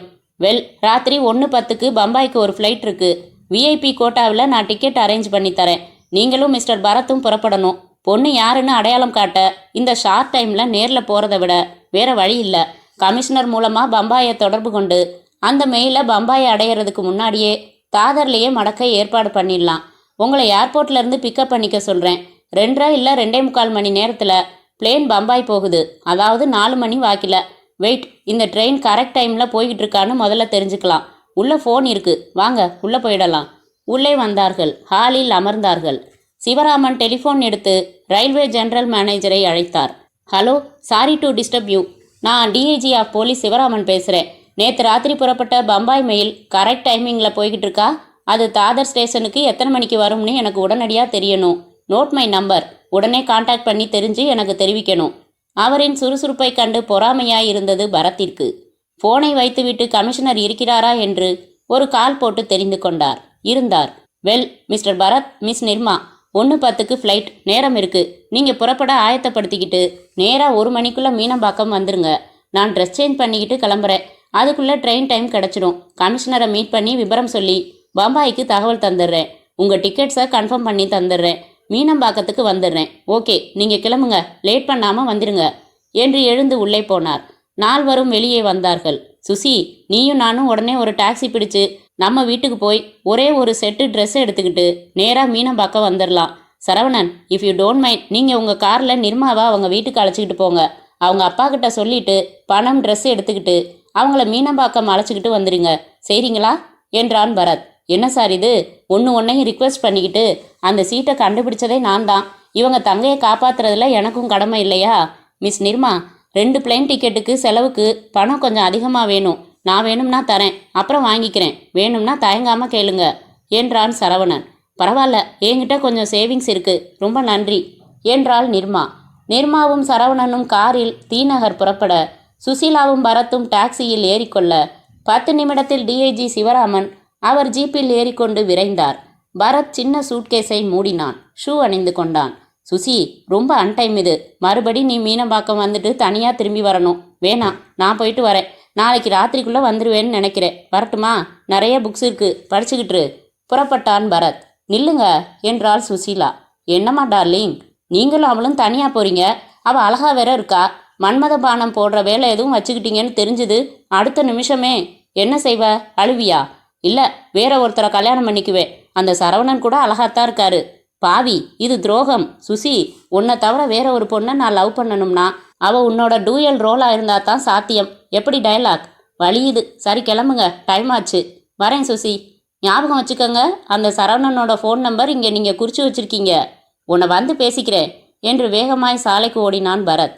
மீனம்பாக்கம் மின் பகலை விட மீனம்பாக்கம் மின் இரவு மிக கவர்ச்சியாய் இருந்தது. அதிக கூட்டமில்லை. விளக்குகள் ஒருவித பான்வீடா கிக்கை கண்களுக்கு தந்து கொண்டிருந்தன. நிர்மாவும் சரவணனும் வந்து காத்திருந்தார்கள். பரத் வந்தபோது மணி 12:50. நிர்மா, நீங்கள் ப்ளூ லகூன் பார்த்துருக்கீங்களா என்று கேட்டுக்கொண்டிருந்தான் சரவணன். எத்தனை டென்ஷனாக இருக்கேன், சினிமா பற்றி பேசுகிறீங்களே என்றாள் நிர்மா. அந்த டென்ஷன் குறையணும்னு தான் பேசினேன். சாரி. என்ன மிஸ்டர் பரத், எங்கே அவங்க? நான் தான் வர வேணான்னுட்டேன். அப்புறம் இந்த நேரத்தில் திரும்பி போகணுமே. சாச்சா, என்னை ரொம்ப அந்நியனா நினைக்கிறீங்க. நான் கொண்டு போய் விட மாட்டேனா? சரி, பரவாயில்ல. செக்யூரிட்டி செக்கிங்குக்கு கூப்பிட்றாங்க. இன்னும் டிஐஜியை காணுமே. ஆனால் டிக்கெட்ஸ் வாங்கியாச்சு. என்கொயரியில் விசாரித்தப்போ வாங்கிக்க சொன்னாங்க. கமிஷனரே ஃபோன் பண்ணதா சொன்னாங்க என்றாள் நிர்மா. கிரேட் மேன் என்றான் Bharat. Your attention please. Passengers of Boeing 737 Bombay flight are again requested to go to security check. Jeep வந்து நிற்க வேகமாய் இறங்கி கதவை தள்ளிக்கொண்டு உள்ளே வந்தார் DIG Sivaraman. Very good. Train இப்போ 20 நிமிஷம் லேட்டாக போய்கிட்டு இருக்கு. இதே டிலே மெயின்டைன் ஆனா 5 மணிக்கு தாதர், 5:30க்கு பம்பாய் வீடி போகும். டிக்கெட்ஸ் வாங்கியாச்சா நீங்கள்? வாங்கியாச்சு சார். வெல், பம்பாய் போலீஸ் கமிஷனருக்கு தகவல் சொல்லியாச்சு. தாதர் ஸ்டேஷனில் ட்ரெயினை மடக்கிட்ட பிளான் பண்ணியிருக்கு. சாந்தா குரூஸில் உங்களுக்காக போலீஸ் பீப்புள் வெயிட் பண்ணுவாங்க. மற்றதெல்லாம் அவங்களுக்கு தகவல் கொடுத்துருக்கோம். தைரியமாக பதட்டம் இல்லாமல் போயிட்டு வாங்க மிஸ் நிர்மா. உங்கள் தங்கை கிடச்சாச்சுன்னே நினச்சிக்கங்க. சரி, புறப்படுங்க. வரோம் சார் என்றான் Bharat. Wish you all the best என்று பரத்துக்கு கை குலுக்கி விட்டு வந்ததும் எனக்கு தகவல் சொல்லுங்க என்றான் சரவணன். பரத்தும் நிர்மாவும் செக்யூரிட்டி பகுதிக்கு கையசைத்து விட்டு சென்றனர். 1:10க்கு அந்த விமானம் 2 இன்ஜின்களையும் இயக்கி கொண்டு கிளியரன்ஸ் வாங்கி கொண்டு ரன்வேயில் சீறியது. கைகளை மடக்கி வயிற்றுக்குள் வைத்துக்கொண்டு சாய்வு கோட்டில் வானம் தொட பாய்ந்தது. போலீஸ் கிட்ட போக தயங்கினீங்களே, பார்த்தீங்களா காரியங்கள் நடக்கிற வேகத்தை? எப்போவுமே நாம் போலீஸை இக்னோர் செய்யக்கூடாது. அவங்க சில விஷயங்களில் மெத்தனமாக நடந்துக்கிட்டாலும் அதோட சக்தி ரொம்ப பலம் வாய்ந்தது என்றான் பரத். ஒத்துக்கிறேன் சார். இன்னுமா சார்? நான் உங்கள் ஃப்ரெண்டு. வெறும் பரத், பரத் சார் இல்லை. Okay okay. ஏன் நிர்மா, உங்கள் காதலர் பேர் என்ன? சின்னசாமி. Small god. நல்லாவா இருக்கு பேர்? அவர் நல்லா இருப்பாரே. அது சரி, பேரா முக்கியம். சரவணன் கிட்ட சொன்னீங்களா என்னன்னு? நீங்கள் ஆல்ரெடி என்கேஜ்டுன்னு பூவாய் சிரித்தாள் நிர்மா. என்ன சிரிக்கிறீங்க நிர்மா? முதல் பார்வையிலேயே காதல் அப்படிங்கிறத பற்றி என்ன நினைக்கிறீங்க நிர்மான்னு காரில் கேட்டார் சரவணன். அப்புறம் பாபி பார்த்தீங்களா, ஏக் துஜே கேலியை பார்த்தீங்களான்னு ஒரே உளறல். நான் சின்னசாமி பற்றி சொல்லலை. நான் ஒன்று சொல்லலாமா? என்ன பரத்? நமக்கு நேர் சைடில் ஒருத்தன் புத்தகம் படிக்கவே இல்லை. உங்கள் சட்டையில் எழுதியிருக்கிறத படிக்கிறதுக்காக ரொம்ப முயற்சி பண்ணுறான். ஒரு வகையில் இந்த மாதிரி வசன பனியன்கள் இன்னும் கொஞ்சம் தூண்டுதல் சேர்க்கும். பம்பாய் போனதும் மாற்றிடுங்க ப்ளீஸ். சரி என்றாள். பாவம், அந்த ஆள் நிஜமாக படிக்கிறதுக்கு சிரமப்படுறாரு என்றாள். அவன் பக்கம் திரும்பி, ஹலோ சார், என்ன புத்தகம் அது என்றாள். அந்த ஆசாமி தன் 168 சென்டிமீட்டர் உயரமும் குளிர்ந்தான். உடனே கொடுத்தான். அவள் புத்தகத்தை பார்க்க திரும்பிய நிலையில் இருந்த அவளின் தேயிலை சட்டையில் அவன் அவசரமாய் படித்தான். We love lips. புத்தகத்தை திருப்பி கொடுத்துவிட்டு பரத் பக்கம் திரும்பி, படித்து ஜென்ம சாபல்யம் அடைஞ்சிட்டான். கொஞ்ச நேரம் அமைதியாய் இருந்தார்கள். ஏன் பரத், என் தங்க கிடச்சிடுவாளா? நிச்சயமா. பம்பாய் போலீஸோட திட்டம் என்ன? தாதரில் பம்பாய் மெயில் வந்து சேர்ந்த உடனே ஒவ்வொரு பெட்டி வாசல்லையும் 4 போலீஸ் ஏறி நிற்பாங்க. யாரும் இறங்கிடாம நாம் ஒவ்வொரு பொட்டியாக பார்க்க போகிறோம். I am thrilled. அவளை ஒன்றும் செஞ்சிருக்க மாட்டாங்களே. சாச்சா, எதுவும் ஆகியிருக்காது. ஆபத்துன்னு எழுதி போடுற அளவுக்கு உணர்வு இருந்திருக்கே. அவங்க செயல்கள் எல்லாம் போக வேண்டிய இடத்துக்கு போனதுக்கப்புறம் தான் தொடரும். 2 பேருமே உறங்கவில்லை. இருட்டில் விமானம் மிதந்து கொண்டு இருந்தது பம்பாயை நோக்கி. அத்தியாயம் 7. ஊரெல்லாம் உறங்கி 2ஆம் காட்சியெல்லாம் முடிந்து ராத்திரி 2 மணிக்கு மகாராஷ்டிரா மாநில போலீஸ் டெபுட்டி கமிஷனர் தன் ஆபீஸ் அறையில் உட்கார்ந்து கொண்டு விரல் வலிக்க டெலிஃபோனாய் பண்ணி கொண்டிருந்தார். கமிஷனர் அவருக்கு ஒப்படைத்த வேலை, பம்பாய் மெயில் 5 மணி அளவில் தாதர் ஸ்டேஷன் வரும். அப்போது அந்த ரயிலில் இருந்து யாரும் இறங்கிவிடாமல் பார்த்து கொள்ள வேண்டும். 4 மணிக்கு சாந்தா குரூஸுக்கு பரத், நிர்மா என்று இருவர் சென்னையிலிருந்து வருகிறார்கள். அவர்களை அழைத்து கொண்டு தாதர் ஸ்டேஷன் செல்லவும். அந்த மெயிலில் கடத்தப்பட்டு வந்து கொண்டிருக்கும் கவிதா என்கிற பெண்ணின் சகோதரி நிர்மா. இந்த நிர்மா அடையாளம் காட்ட அவளை விடுவித்து அவளை கடத்தி வந்தவர்களை கைது செய்ய வேண்டும். சென்னைக்கு இந்த மூவரையும் அனுப்பி வைக்க வேண்டும். டெபுட்டி கமிஷனர் சிராஜ் மேற்கண்ட வேலைகளுக்கான ஏற்பாடுகளை செய்து முடித்துவிட்டு ரயில் வருகிற நேரத்தையும் விமானம் வருகிற நேரத்தையும் உறுதி செய்து கொண்டு சார்மினார் புகைத்து கொண்டிருந்த போது மூளை சற்று அதிகப்படியாக வேலை செய்தது. பம்பாய் மெயிலில் கடத்தப்பட்ட பெண் இருக்கிறாள். சரி, கடத்துபவர்கள் தாதரில் ரயில் வரும் வரை இருப்பார்கள். அதாவது தாதர் அல்லது பம்பாய்க்கு அழைத்து வருவதுதான் அவர்கள் திட்டம் என்பது என்ன நிச்சயம்?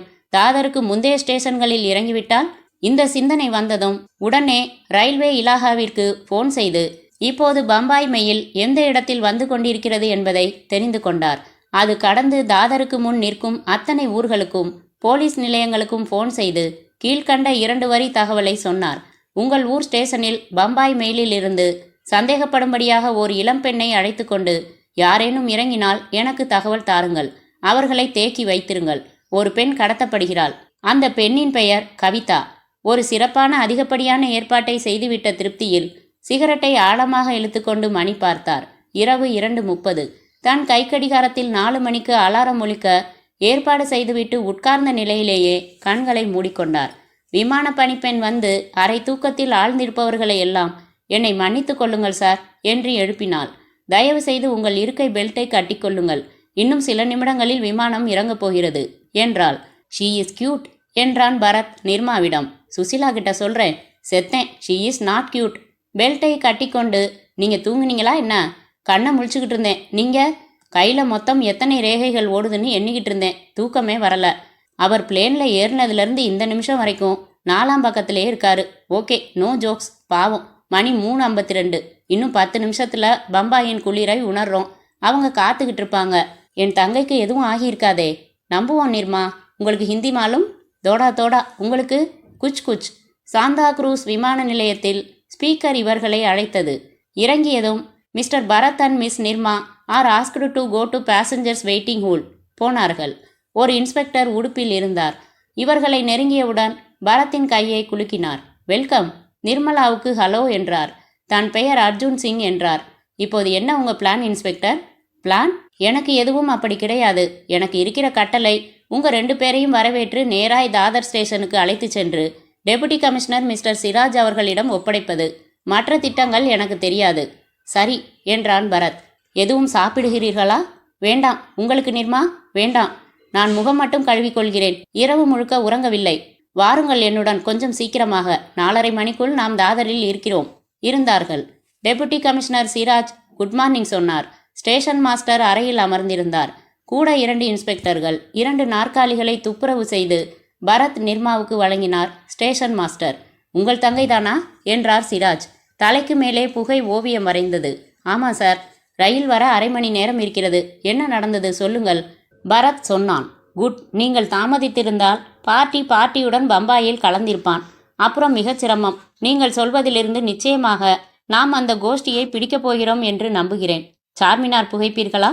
சாரி என்றான். இங்கே ஸ்டேஷனில் என்ன ஏற்பாடு செய்திருக்கிறீர்கள்? 60 போலீஸ்காரர்கள் தயாராய் நிற்கிறார்கள். மெயில் பிளாட்பாரத்திற்குள் நுழைந்து நிற்கக்கூட வேண்டாம். அதற்குள் பாட்டில் வாயை கார்க் அடைப்பது போல அத்தனை பெட்டிகளிலும் வழிகள் அடைக்கப்படும். அதன்பின் நிதானமாய் நாம் சுதந்திர தின அணிவகுப்பை பார்வையிடுதல் போல பார்க்கிறோம், லபக்கென்று பிடிக்கிறோம்.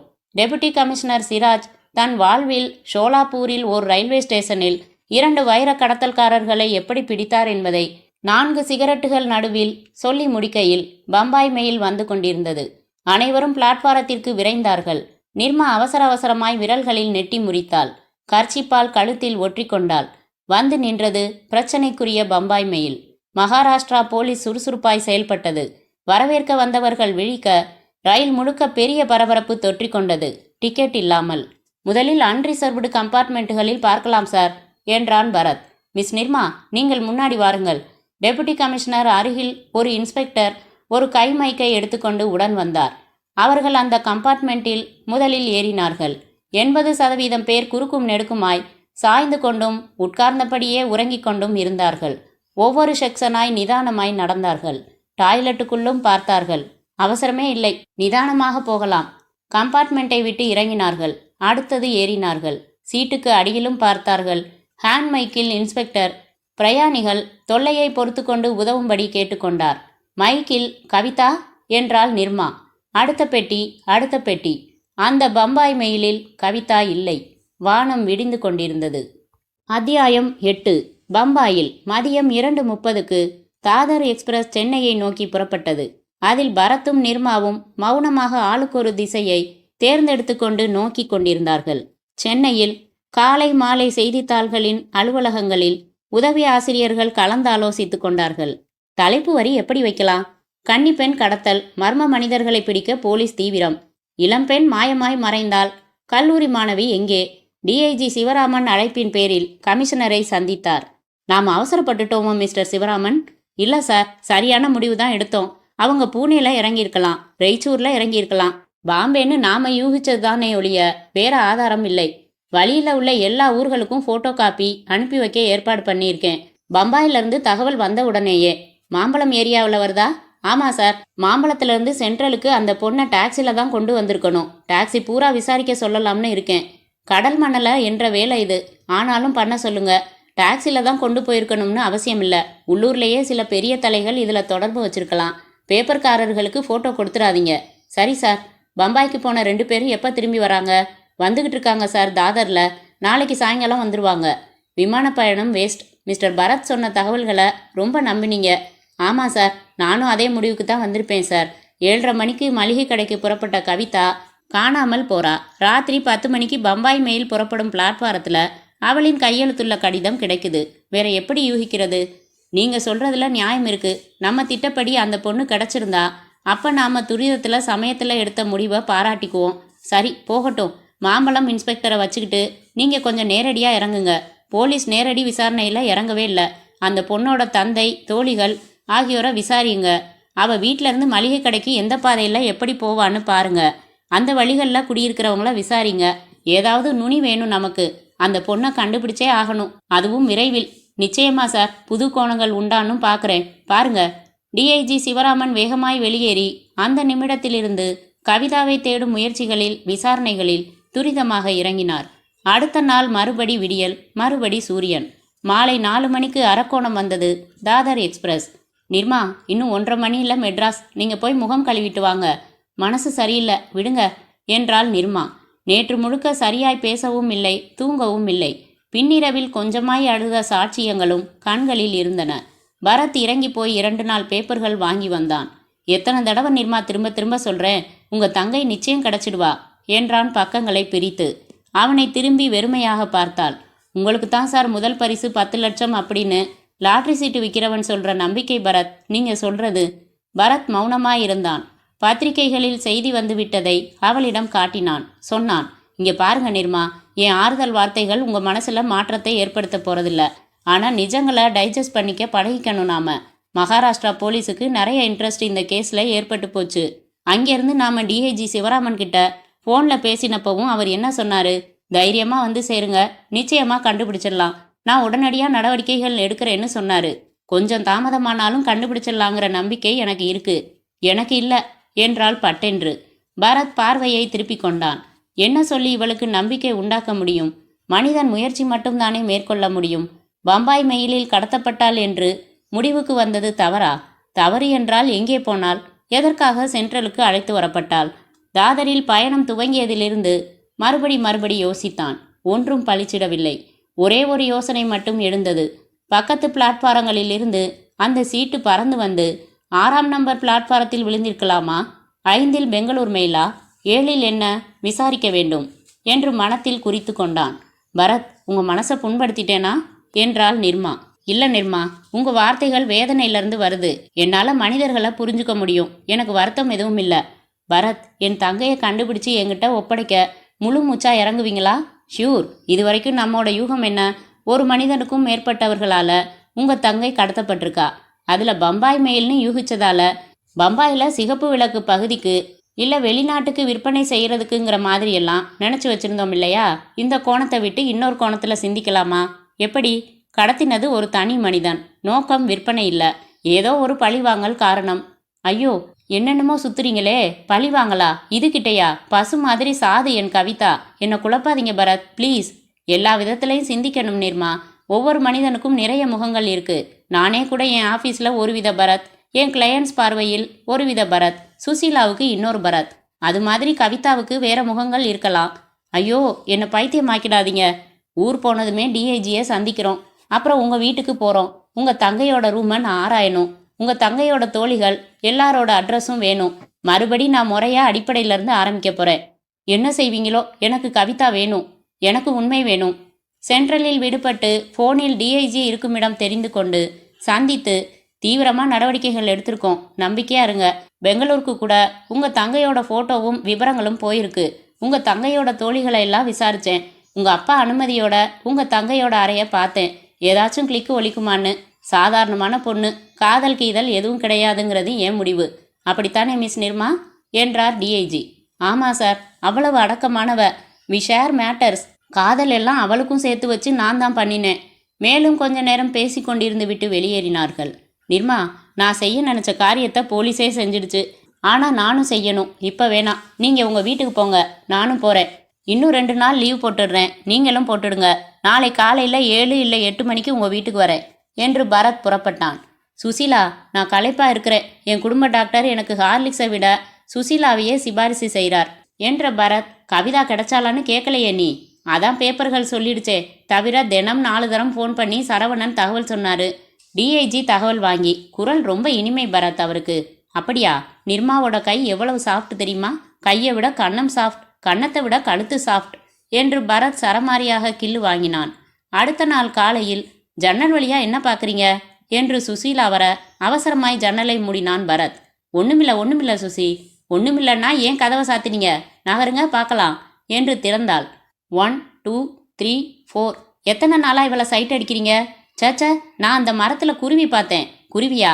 ஆள் எக்ஸசைஸ் பண்ணுறதை பார்த்தா 4 பேரை உதப்பான்னு தெரியுது. ஜாக்கிரதை. இப்படித்தான் நிர்மா கிட்ட வழிஞ்சிங்களா? இருங்க, இதோ நான் சரவணனுக்கு ஃபோன் பண்ணுறேன். பண்ணி ஐ லவ் யூம்பே. துரோகி. இனிமே பார்க்கல. வா போலாம் நிர்மா வீட்டுக்கு. அவள் காத்துக்கிட்டு இருப்பா என்று புறப்பட்டான் பரத்.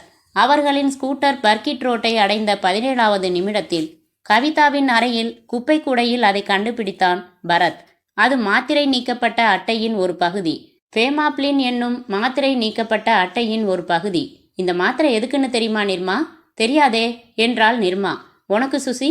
எனக்கும் தெரியாது பரத். கருக்கலைப்புக்கு சாப்பிட்ற மாத்திரை இது என்றான் பரத். மண்டைக்கு ரத்தம் பாய பேச்சிழந்து நின்றாள் நிர்மா. மை காட் என்றாள் சுசீலா. என் தங்கையா இப்படி? வார்த்தைகள் தவணை முறையில் வந்தன.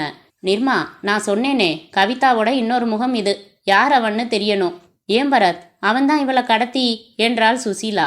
அவசரம் வேணாம். இந்த தகவலை வச்சு உடனடியாக புது கற்பனை செய்ய வேணாம். எனக்கு கவிதாவோட இந்த முகம் இன்னும் தெளிவாக தெரியணும். இந்த மாத்திரையை ப்ரிஸ்கிரைப் செய்த டாக்டர்கிட்ட இன்னும் கொஞ்சம் தகவல் கிடைக்கலாம். முதல்ல கவிதாவோட மேஜையை கொஞ்சம் தீவிரமாக பார்க்குறேன். பார்த்தான். புது தகவல் இல்லை. நிர்மா, உங்கள் குடும்ப டாக்டர் யார்? லேடியா? இல்லை பரத், டாக்டர் ஜெயச்சந்திரன் இங்கே பக்கத்தில் தான் இருக்காரு. உங்கள் அப்பா கிட்ட எதுவும் சொல்ல வேணாம். நாம் உடனே டாக்டரை பார்க்கலாம் வாங்க. ஜெயச்சந்திரன் விபூதி குங்குமம் எல்லாம் வைத்துக்கொண்டு யானறியேன் பராபரமே என்றார். ஏரியாவில் உள்ள கைனகாலஜிஸ்ட் யார் யார் என்பதை வேண்டுமானால் சொல்கிறேன். அந்த பொண்ணு அப்படி என்றார். முகவரியுடன் புறப்பட்டனர். கைனகாலஜிஸ்ட் திருமதி மங்களநாயகி கண்ணாடி போட்டிருந்தார். இடுப்பில் புடவைக்கும் மார்பில் ஜாக்கெட்டுக்கும் நடுவில் போதுமான இடைவெளி விட்டிருந்தார். ஒவ்வொரு வார்த்தைக்கும் மூச்சை பலமாக இழுத்து விட்டார். நாங்க போலீஸ் இல்ல, பாதிக்கப்பட்டவங்க. நீங்க சொல்றது அந்த பொண்ணை கண்டுபிடிக்க ரொம்ப உதவும். கவிதா எப்போ வந்து உங்களை பார்த்தா என்றான் பரத். கோர்ட்டு கேஸுன்னு என்ன எழுப்பீங்களா? சேச்சா, கோர்ட்டு எங்கே வருது இதில்? நீங்கள் என்ன டெர்மினேஷனா பண்ணீங்க? மாத்திரை தானே எழுதி தந்தீங்க. சொல்லுங்க ப்ளீஸ். வந்தா தயங்கி எல்லா பேஷண்ட்டும் போனப்புறம் இதை மாதிரி நடந்துடுச்சுன்னா சோதித்தேன். டேட்ஸ் கேட்டேன். எர்லி ஸ்டேஜ், அதனால் மாத்திரை எழுதி கொடுத்தேன். அவள் பேரு கவிதான்னு மட்டும் சொன்னான். அட்ரஸ் தரல. யார் காரணம்னு கேட்டேன். வழக்கமான கதை சொன்னான். சின்சியராக காதலிச்சோம், கட்டிக்கிறேன்னாரு. இப்போ பணம் வேணும்னா கேளு, தரேன்னு சொல்கிறாருன்னு அழுதா. நபர் யாருன்னு சொல்லலையா? நான் கேட்டேன், அவள் சொல்லலை. எத்தனை தடவை வந்தா உங்ககிட்ட? ஒரே தடவை தான். தனியாகத்தான் வந்தாளா? கூட யாரும் வரலையா? இல்லை. என்னைக்கு வந்தான்னு தெரியுமா?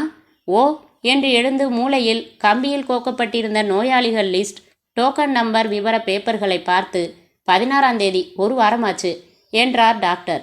தேங்க்ஸ் என்று வந்தார்கள். வெளியே டாக்டரை பார்ப்பதற்காக திரு என்று விழித்து கொண்டு ஒரு கல்லூரி மாணவி புத்தகங்களோடு காத்திருந்தாள். நர்ஸ் அழைத்ததும் அவள் உள்ளே போக, என்னம்மா மறுபடியுமா என்று டாக்டர் கேட்பது கேட்டது.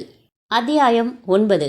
கவிதா காதலிச்சாங்கிறதையே என்னால் நம்ப முடியல பரத். இதையெல்லாம் எங்கள் அப்பா கேள்விப்பட்டா ஐயோ பாய்சன் குடிச்சிடுவாரு என்றாள் நிர்மா. முந்தானை முனை விழியோரம் சென்று வந்தது. நிர்மாவின் வீட்டை நோக்கி அவர்கள் நடந்து கொண்டிருந்தார்கள். ஒரு பெண் ரகசியமா காதலிக்க முடியுமா என்றாள் சுசீலா. அது அவளோட சாமர்த்தியத்தை பொறுத்தது.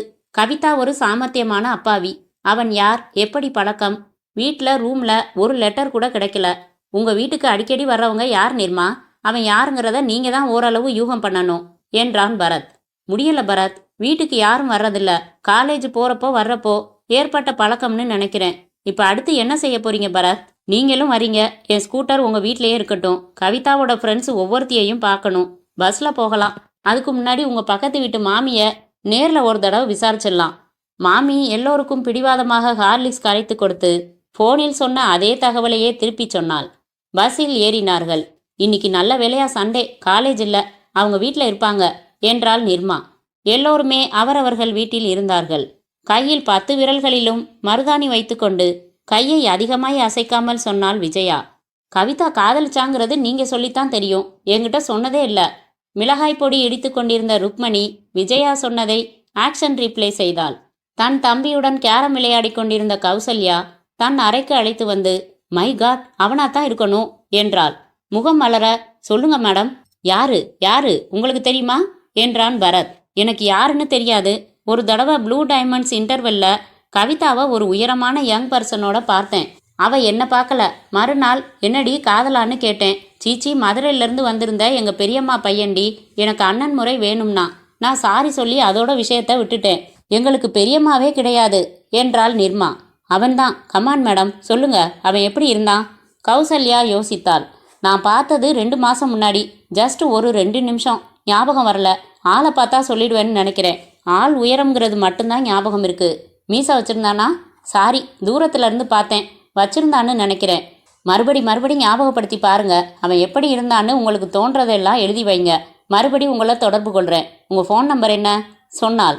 பரத், நிர்மா, சுசீலா சாலையில் நடந்தார்கள். மெட்ராஸில் 10,000 உயரமான மனிதர்கள் என்றாள் சுசீலா. ஏன் பரத், அந்த ஆள் தான் கடத்தினான்னு நினைக்கிறீங்களா? ஏன் கடத்தணும்? நிர்மா, என்னை எந்த கேள்வியும் இப்போ கேட்காதீங்க. நான் ஒரு மாதிரி யோசிச்சுக்கிட்டு இருக்கேன். நாளைக்கு கேளுங்க என்ன. நிர்மா வீட்டிற்கு வந்து ஸ்கூட்டரை எடுத்துக்கொண்டு, இன்னைக்கு ராத்திரி இல்லை, நாளை காலையில் உங்களை பார்க்குறேன். நீங்கள் ஒரு காரியம் பண்ணுங்க. உங்கள் தங்கையோட ரூமை தலைகீழாக புரட்டுங்க. அலமாரி முழுக்க களைச்சி பாருங்க. தகவல் எதுவும் கிடைச்சா எனக்கு ஃபோன் பண்ணுங்க என்று கூறிவிட்டு புறப்பட்டான் பரத். இப்போ எங்கே பரத்? ஒரு நல்ல ஹோட்டல், சாப்பாடு, பீடா, அப்புறம் வீட்டுக்கு. சென்ட்ரலில் சீட்டு கிடைச்சது என்ன தேதி சுசி? 17. இன்னைக்கு தேதி 21. கவிதா டாக்டர்கிட்ட போனது 16ஆம் தேதி. கர்ப்பத்துக்கும் கடத்தலுக்கும் என்னால் முடிச்சு போட முடியல என்றாள் சுசி. கர்ப்பத்தை கொடுத்தவனுக்கும் கவிதா காணாமல் போனதுக்கும் என்னால் முடிச்சு போட முடியுது. நான் கடத்தலுங்கிற வார்த்தையே உபயோகிக்கல. What do you mean Bharat? இன்னும் கொஞ்சம் நானே தெளிவாகிட்டு உனக்கு சொல்கிறேன் சுசி. ஹோட்டலில் சாப்பிட்டு விட்டு வீட்டிற்கு வந்து தன் பாக்கெட்டில் இருந்து ஒரு காகிதத்தை எடுத்தான் பரத். என்ன பரத் இது? கவிதா ரூமில் அவன் நோட்லேருந்து எடுத்த பேப்பர். என்ன எழுதியிருக்கு பாரு. 2 முருகன் பாட்டு. என்ன இதில் விசேஷம்? விசேஷம் எதுவும் இல்லை. சென்ட்ரலில் கிடந்து எடுத்த சீட்டை எடு, டிராயரில் இருக்கு. என்ன பரத் இது? நிர்மாவே இது தன் தங்கையோட கையெழுத்து தான்னு ஒத்துக்கிட்ட பிறகு ஒரே ஒரு வரி இன்னொருத்தர் கையெழுத்து மாதிரியே எழுதுறது பெரிய காரியம் இல்லை சுசி. வாட்? என்ன பரத், ட்ராக்கையே மாத்திட்டீங்க? அந்த ஆபத்துன்னு சொன்ன கடிதமே பொய்யா? எழுதினது யார்? கொஞ்சம் அமைதியாய் இருந்தான் பரத். பின் சொன்னான், சரவணன் உயரமான மனிதன். இந்த தேடல்ல நம்மளை தவிர சம்பந்தப்பட்ட ஒரே கேரக்டர் சரவணன். அவர் பக்கம் திருப்பிட்டீங்களா? சுட்டு வரல. தானே கவிதாவை கடத்திட்டு தானே ஒரு சீட்டு எழுதி ரொம்ப முக்கியமாக உங்களை தேடி வந்து கொடுப்பாரா? That is psychology Susi. குற்றம் செய்கிற ஒருத்தர் மனசில் என்னதான் பிரமாதமாக திட்டம் போட்டு செஞ்சிருந்தாலும் மாட்டிக்குவோம்னு ஒரு பயம் படம் வரைஞ்சிக்கிட்டே இருக்கும். ஒரு குற்றத்தை செஞ்சுட்டு தானே முன் வந்து போலீஸுக்கு ரிப்போர்ட் கொடுக்குற ரகம் ஒன்று உண்டு. இவன் குற்றத்தை செஞ்சிருந்தா இவனே போலீஸ்கிட்ட வருவானா அப்படின்னு நினச்சி அவன் மேலே இருந்த சந்தேக பார்வை போயிடலாம்ங்கிற நோக்கம். சரியாக கண்டுபிடிக்க முடியலைங்கிறதுனால பழி போட ஆள் தேடுறீங்க பரத். நீங்கள் உண்மையான ஒரு சிட்டிசனா மனிதாபிமானத்தோட அந்த சீட்டை கொண்டு வந்து கொடுத்தது தப்பு. இந்த லாயர்கள் சுத்த மோசம். எனக்கு கொஞ்சம் தூக்கம் வருது. ஏதாச்சும் ஆதாரத்தோட குற்றம் சுமத்துங்க, உங்களுக்கு கிஸ் தரேன் என்று உள்ளறைக்கு சென்றாள் சுசீலா. ஆதாரம் என்ன இருக்கிறது என்னிடம்? எதை வைத்து சரவணனை சந்தேகப்படுகிறேன்? என்ன காரணம் என்று தெரியவில்லை. ஆனால் சந்தேகிக்கிறேன். அன்றைக்கு இரவு முழுக்க காரில் சுற்றி டிஐஜி வீட்டிற்கு வந்து நிர்மாவை வீட்டுக்கு அழைத்து சென்று விமான நிலையம் வந்து wish you all the best சொல்லி அவனா காட்டிய ஆர்வம் எல்லாம் போலியாய் இருக்க முடியுமா? Why not? திசை திருப்புதல் அவன் நோக்கம் என்று கொண்டால் அவன் ஒத்துழைப்பு அத்தனையிலும் காரணம் இருக்கிறது. அந்த சீட்டையும் கவிதாவின் கையெழுத்தையும் மறுபடி ஒப்பிட்டு பார்த்தான். வித்தியாசமே இல்லை. அதே கையெழுத்துதான். ஆனாலும் கையெழுத்து பெரிய விஷயமே இல்லை. கவிதாவை டாக்டர் மங்களநாயகியிடம் போகும்படி செய்தவன் இவன்தான் என்றால் எதற்காக அவளை கடத்தி? நானும் இதை கடத்தல் என்றே நினைக்கிறேன். கடத்தல் தானா? அந்த சீட்டு கவிதா எழுதியது தானா? சரவணன் உண்மையானவன் தானா? சுசி என்று அழைத்தான். தூங்கியாச்சு என்றாள். எனக்கு ஒரு கப் டீ ப்ளீஸ். கவிதாவின் காதலன் யார் சொல்லுங்க? தரேன். டீ தா சொல்கிறேன். சுசீலா சமையல் அறைக்குள் கீழே பேண்ட் மேலே ஒரு போர்வையோடு செல்ல, இது என்ன சோக சிவாஜி மாதிரி? வேர்த்துது, கரண்ட் கட்டு, சட்டுன்னு நீங்கள் கூப்பிட்டீங்க. சி செக்ஸியாக பேசாத, மூடு மாறிடும். பரத் அந்த சீட்டை மறுபடி பார்த்தான். ஆபத்து, என்னை காப்பாற்றுங்கள். பக்கத்தில் இங்கிலீஷ் நியூஸ் வெட்டப்பட்டு லெட்டரின் டைப் ஹிந்து பேப்பர் என்றது. பரத்திற்குள் சற்று மங்கலாய் ஒரு பல்பு எரிந்தது. உடன் எழுந்து 10 நாளைய ஹிந்து பேப்பரை எடுத்து வந்து அந்த கட்டிங் செய்தியை தேடினான். ஓரப்பகுதியை பார்த்தான். துண்டு சீட்டில் செய்திக்கு பின்புறம் விளம்பரம் துவங்கி இருந்தது. ஒரு கம்பெனியின் எம்பளம் கால்வாசி இருந்தது. அந்த எம்பளம் பக்கத்தை வைத்துக்கொண்டு தேடுவது சுலபமாய் இருந்தது. இதில் இல்லை என்று ஒவ்வொரு பேப்பராக மடக்கி போட்டான். டீயோடு வந்தால் சுசி. என்ன பண்ணுறீங்க? அந்த துண்டு சீட்டு ஹிந்து பேப்பர்லேருந்து கிழிக்கப்பட்ட பகுதி. எத்தனாம் தேதி பேப்பர்லேருந்து கிழிக்கப்பட்டதுன்னு பார்க்குறேன். கடவுள் தான் உங்களை காப்பாற்றணும். மை டியர் பரத், என்னாச்சு உங்களுக்கு? ரயிலில் கீழே கிடந்த ஒரு பேப்பரில் எழுதியிருக்கா. அது எந்த பேப்பராக இருந்தால் என்ன, எந்த தேதி பேப்பராக இருந்தால் என்ன, எந்த விதத்தில் உதவ போகுது இந்த தகவல்? சில அர்த்தமில்லாத விஷயங்களில் தான் அர்த்தமே இருக்கும். இந்த தகவல் அத்தனை முக்கியம் இல்லாதது தான், ஆனால் ரொம்ப உதவியாகவும் இருக்கலாம். பொலிட்டீஷியன் மாதிரி பேசுகிறீங்க பரத். இன்னும் சரவணனை சந்தேகப்படுறீங்களா? நிமிஷத்துக்கு நிமிஷம் என்ன மாறிடுமா? ஆதாரம் காட்டி என்கிட்ட கிஸ் வாங்க போகிறதில்ல நீங்கள். முயற்சிக்கிறேன். சுசி சென்றாள். மீண்டும் பேப்பர்களை புரட்டினான் பரத். 10 நிமிடம் கழித்து ஹேய் சுசி என்று அவள் அறைக்குள் ஓடி வந்தான். கமான் கிஸ்மி என்றான் பரத். என்ன ஆதாரம்? நோ, இப்போ சொல்ல மாட்டேன். உன் கிஸும் ஸ்டாக்லேயே இருக்கட்டும். அந்த சரவணனை உள்ளே தள்ளிட்டு ஆழமாக வாங்கிக்கிறேன். சரி புறப்படு சுசி, போர்வையோட வராத என்று ஹாலுக்கு பாய்ந்து டெலிஃபோனை எடுத்தான் பரத். ஹலோ மிஸ்டர் சரவணன், எப்படி இருக்கீங்க? நாங்கள் பம்பாய் போயிட்டு வந்தப்புறம் உங்களை காண்டாக்ட் பண்ண முடியலை. ஃப்ரீயாக இருக்கீங்களா? உங்கள் இண்டஸ்ட்ரிக்கு வரட்டுமா? வரேன், இன்னும் அரை மணியில் வரேன் என்று ரிசீவரை வைத்துவிட்டு திரும்பினான். ரெடி என்றாள் சுசி. அவர் பாஸ் இஸ் என்கேஜ்டு என்றது பனியன். எங்கே சுசி விற்கிறான் இந்த பனியன் எல்லாம்? பிளெயின் வாங்கி பெயிண்டிங் பண்ணிடுவேன். எத்தனை மனசுகளை தொல்லை பண்ணுற? நியாயமா? இப்போ பட்டிமன்றம் நடத்தணுமா? நான் தயார். நியாயம்னு பேச ஆரம்பிக்கட்டுமா? சரி வந்து தொலை, எனக்கு நேரம் இல்லை இப்போ என்று அவளை பார்த்து சொல்லிவிட்டு கண்களை இறக்கி உங்கள் பாஸை சீக்கிரம் புறப்பட சொல்லுங்க என்றான். அவன் இடுப்பில் கிள்ளிவிட்டு செருப்பணிந்தாள். ஸ்கூட்டர் ஸ்ட்ரா மாதிரி இந்த பக்கம் சாலைகளை வாங்கி அந்த பக்கம் அனுப்பி கொண்டிருந்தது. இப்போ உங்கள் தியரியை சொல்லுங்க பரத் என்றாள் சுசீலா. கவிதாவை சரவணன் காதலிச்சான். சந்திப்பு எப்படிங்கிறதெல்லாம் தெரியாது. கவிதா வயிறு வீங்கிடுச்சுன்னு சொன்னதும் இந்திய கோடீஸ்வரர்களில் ஒருத்தரான திரு டாட்டாவோட பேரை சொல்லி கையை காட்டிட்டான். வேற வழி தெரியாமல் டாக்டர்கிட்ட போனா கவிதா. தன்னை காட்டி கொடுத்துருவாளோன்னு நினச்சான் சரவணன். அதுக்காக கடத்தினானா? எங்கே, எதுக்கு? குழந்தை மாதிரி பேசாத சுசி. நான் இது கடத்தல் இல்லைன்னு முதல்லையே முடிவுக்கு வந்தாச்சு. இதுக்கு மேலே பெரிய குற்றம் நடந்திருக்கு. யூ மீன் இபிகோ 302 செக்ஷன். பரத், கவிதா கொலை செய்யப்பட்டிருப்பாளா? எக்கச்சக்க கற்பனை இது. ஆனால் சரியான கற்பனை. தொடர்ந்து கேள். கவிதாவை ஃபோனில் கூப்பிட்டான். வீட்டில் ஃபோன் எடுத்தப்போ குரலை மாற்றி பேசி கவிதா கிட்ட உன்னை கல்யாணம் பண்ணிக்கிறேன், அது சம்மந்தமாக பேசணும், உடனே வான்னு ஒரு இடத்த குறிப்பிட்டு வர சொல்லியிருக்கான். அப்பா கிட்ட மளிகை கடைக்கு போகிறேன்னு பொய் சொல்லிட்டு சரவணனை பார்க்க போனா கவிதா. அங்கே அவளை கொலை பண்ணிட்டான். ரொம்ப சாமர்த்தியமா. இது வரைக்கும் புத்திசாலித்தனமான வேலை செஞ்ச சரவணன் அப்புறம் அதிபுத்திசாலியாகி ஒரு டைவர்ஷன் உண்டு பண்ணுறதுக்காக அவள் கையெழுத்தில் எழுதி என்கிட்ட கொண்டாந்து சென்ட்ரலில் எடுத்ததா சொல்லியிருக்கான். ஒரு தற்காப்பு நடவடிக்கை மாதிரி. அதே சமயம் உன்னால் முடிஞ்சால் கண்டுபிடி பார்க்கலாம்னு ஒரு சவால் விடுற மாதிரி. கதை அழகாத்தான் இருக்கு. சட்டம் நம்பாதே. கொலை செஞ்சான்னா எப்படி செஞ்சான்? பாடி எங்கே? என்ன ஆயுதம்? ஆதாரம் என்ன? யார் பார்த்தது? எதை வச்சு சரவணன் தான்னு அலையிறீங்க பரத்? எல்லா கேள்விக்கும் பதில் தர்றேன். உங்ககிட்ட மொத்தமாக கிஸ் வாங்கிக்கிறேன். ஆனால் அவன்தான் நான் கண்டுபிடிச்சாச்சு. எப்படி செஞ்சான், பாடியை என்ன செஞ்சான்னு தெரியணும். தெரிஞ்சுக்கிட்டு சொல்கிறேன் உங்ககிட்ட. ரொம்ப சாயாத. சரவணன் தன் தொழிற்சாலையின் அலுவலகத்தில் தன் ஏசி அறையில் வெல்கம் என்றான் இருவரையும். அத்தியாயம் 10. கிக்காப்பூ உறிஞ்சினார்கள். வானம் சாவியில் ஹனாரி எழுதும் தொடர்கதை தலைப்பான சாம்பல் போர்வையை சுற்றி கொண்டிருந்தது. கண்ணாடி சுவர் வழியாக டிஃபன் பாக்ஸ் பைகளோடு 10-15 தொழிலாளர்கள் வாசலை நோக்கி நடந்து கொண்டிருப்பது தெரிந்தது. ஒரே ஷிஃப்ட் தானா என்றான் பரத். ஆமா, ஜென்ரல் ஷிஃப்ட். 2 வருஷம்தான் ஆச்சு ஆரம்பிச்சு. எவ்வளோ பேர் வேலை பார்க்குறாங்க? சரவணாவில் 40 பேர், ஸ்ரீராமில் 70 பேர். ஸ்ரீராம்? இதே காம்பவுண்டுக்குள்ள இன்னொரு இண்டஸ்ட்ரி இருக்கு. ஸ்ரீராம் எங்கள் அப்பா பேரு. கார்ட்போர்ட் தயாரிப்பு மேனேஜர் பார்த்துக்கிறாரு. அப்பா டெல்லியில் இருக்காரு. உங்கள் வீட்டில் யார் யார் இருக்காங்க? நானும் என் நிழலும். என்னை பற்றி அப்புறம் பேசலாம். கவிதா விஷயம் எந்த அளவுக்கு இருக்கு? 1/3 பங்காக சுருக்கி சொன்னான் பரத். அன்னைக்கு உங்கள் ஃப்ரெண்டு ராமச்சந்திரனை தானே வழி அனுப்ப போனதா சொன்னீங்க சரவணன். இல்லை, சிவகுமார்னு. அவனும் ஒரு பிஸ்னஸ் மேன் தான். பம்பாயிலிருந்து வந்துட்டானான்னு தெரியல. இருங்க பார்க்கலாம் என்று ரிசீவரை எடுத்து டயலை சுழற்ற, சரவணன் எதுக்கு ஃபோன் பண்ணுறீங்க இப்போ? ஜஸ்ட் நான் பேச வேண்டியிருக்கு. அப்படியே உங்களுக்கும் அறிமுகப்படுத்துகிறேன். நல்ல கேரக்டர்.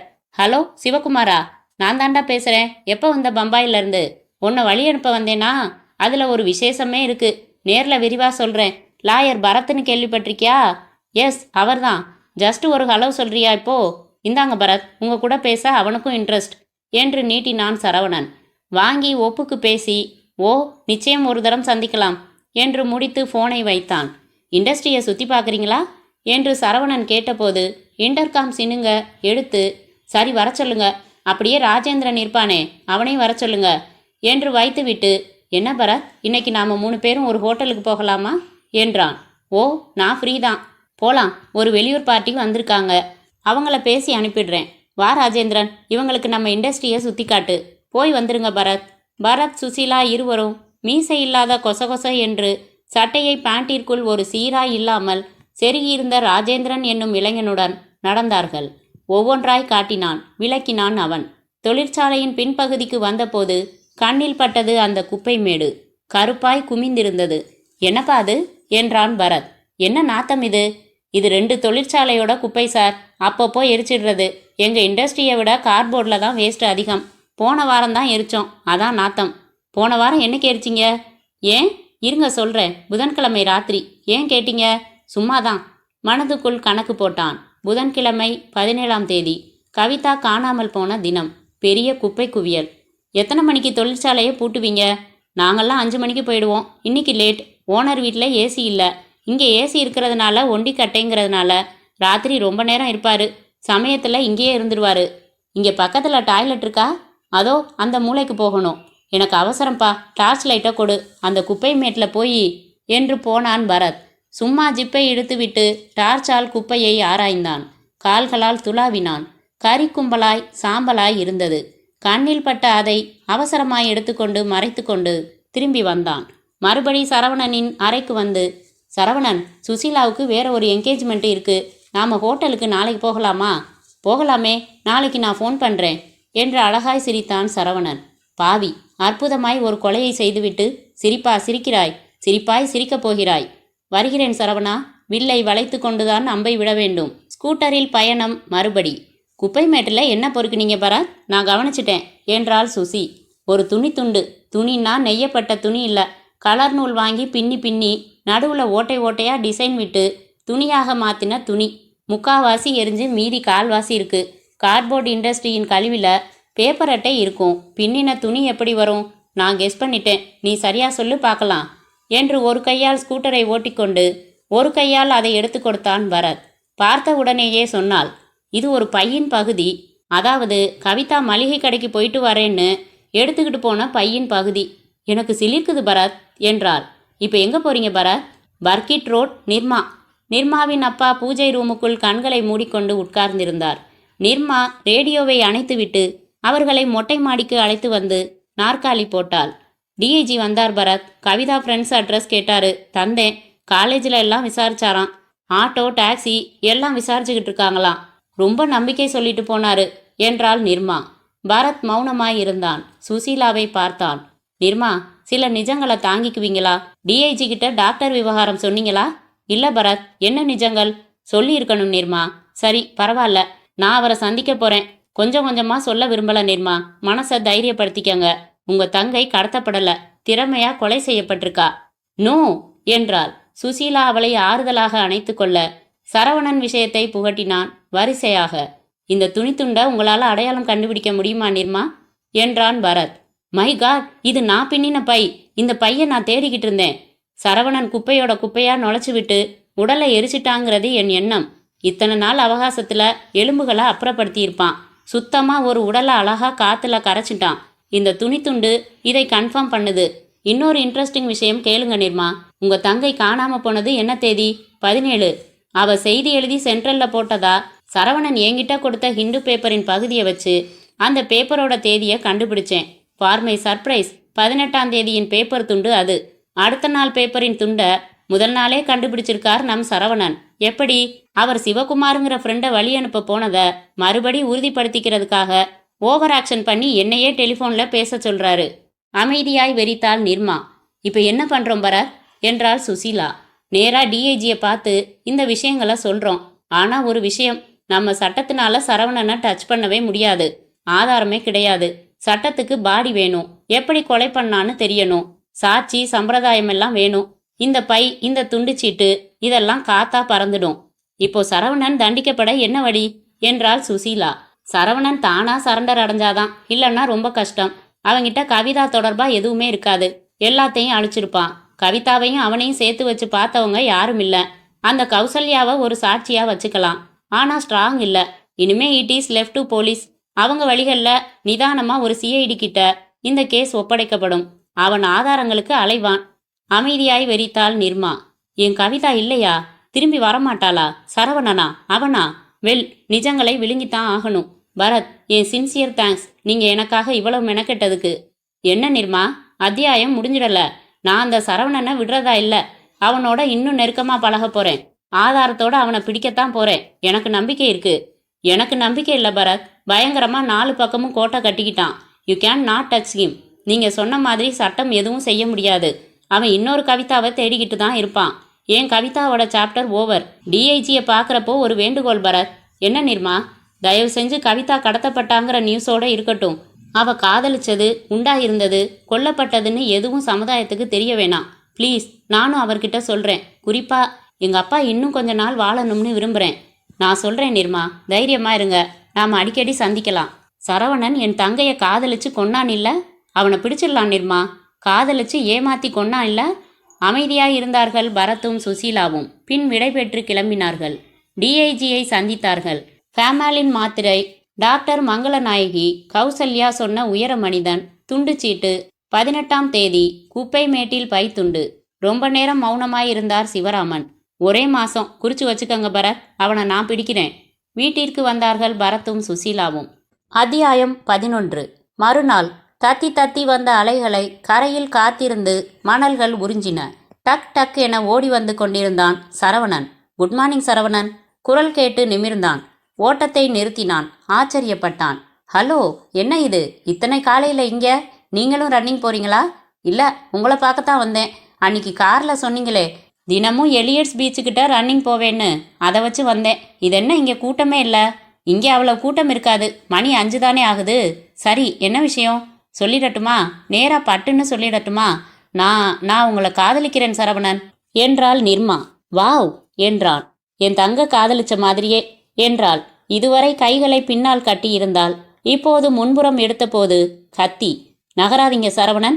கத்தி முனையில டெட்லி பாய்சன் தடவி இருக்கேன். ஒரு தகவல் கூட சொல்லாம என் தங்கையை தகனம் பண்ணினதுக்கு பரிசு தர வேணாமா?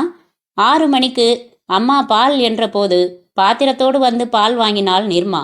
மாலை பத்திரிகையில் செய்தி படித்துவிட்டு பரத்துக்கு ஃபோன் செய்து, என்ன பரத், அந்த சரவணனை யாரோ கொன்னுட்டாங்கன்னு போட்டிருக்கே என்றாள் நிர்மா. முற்றும்.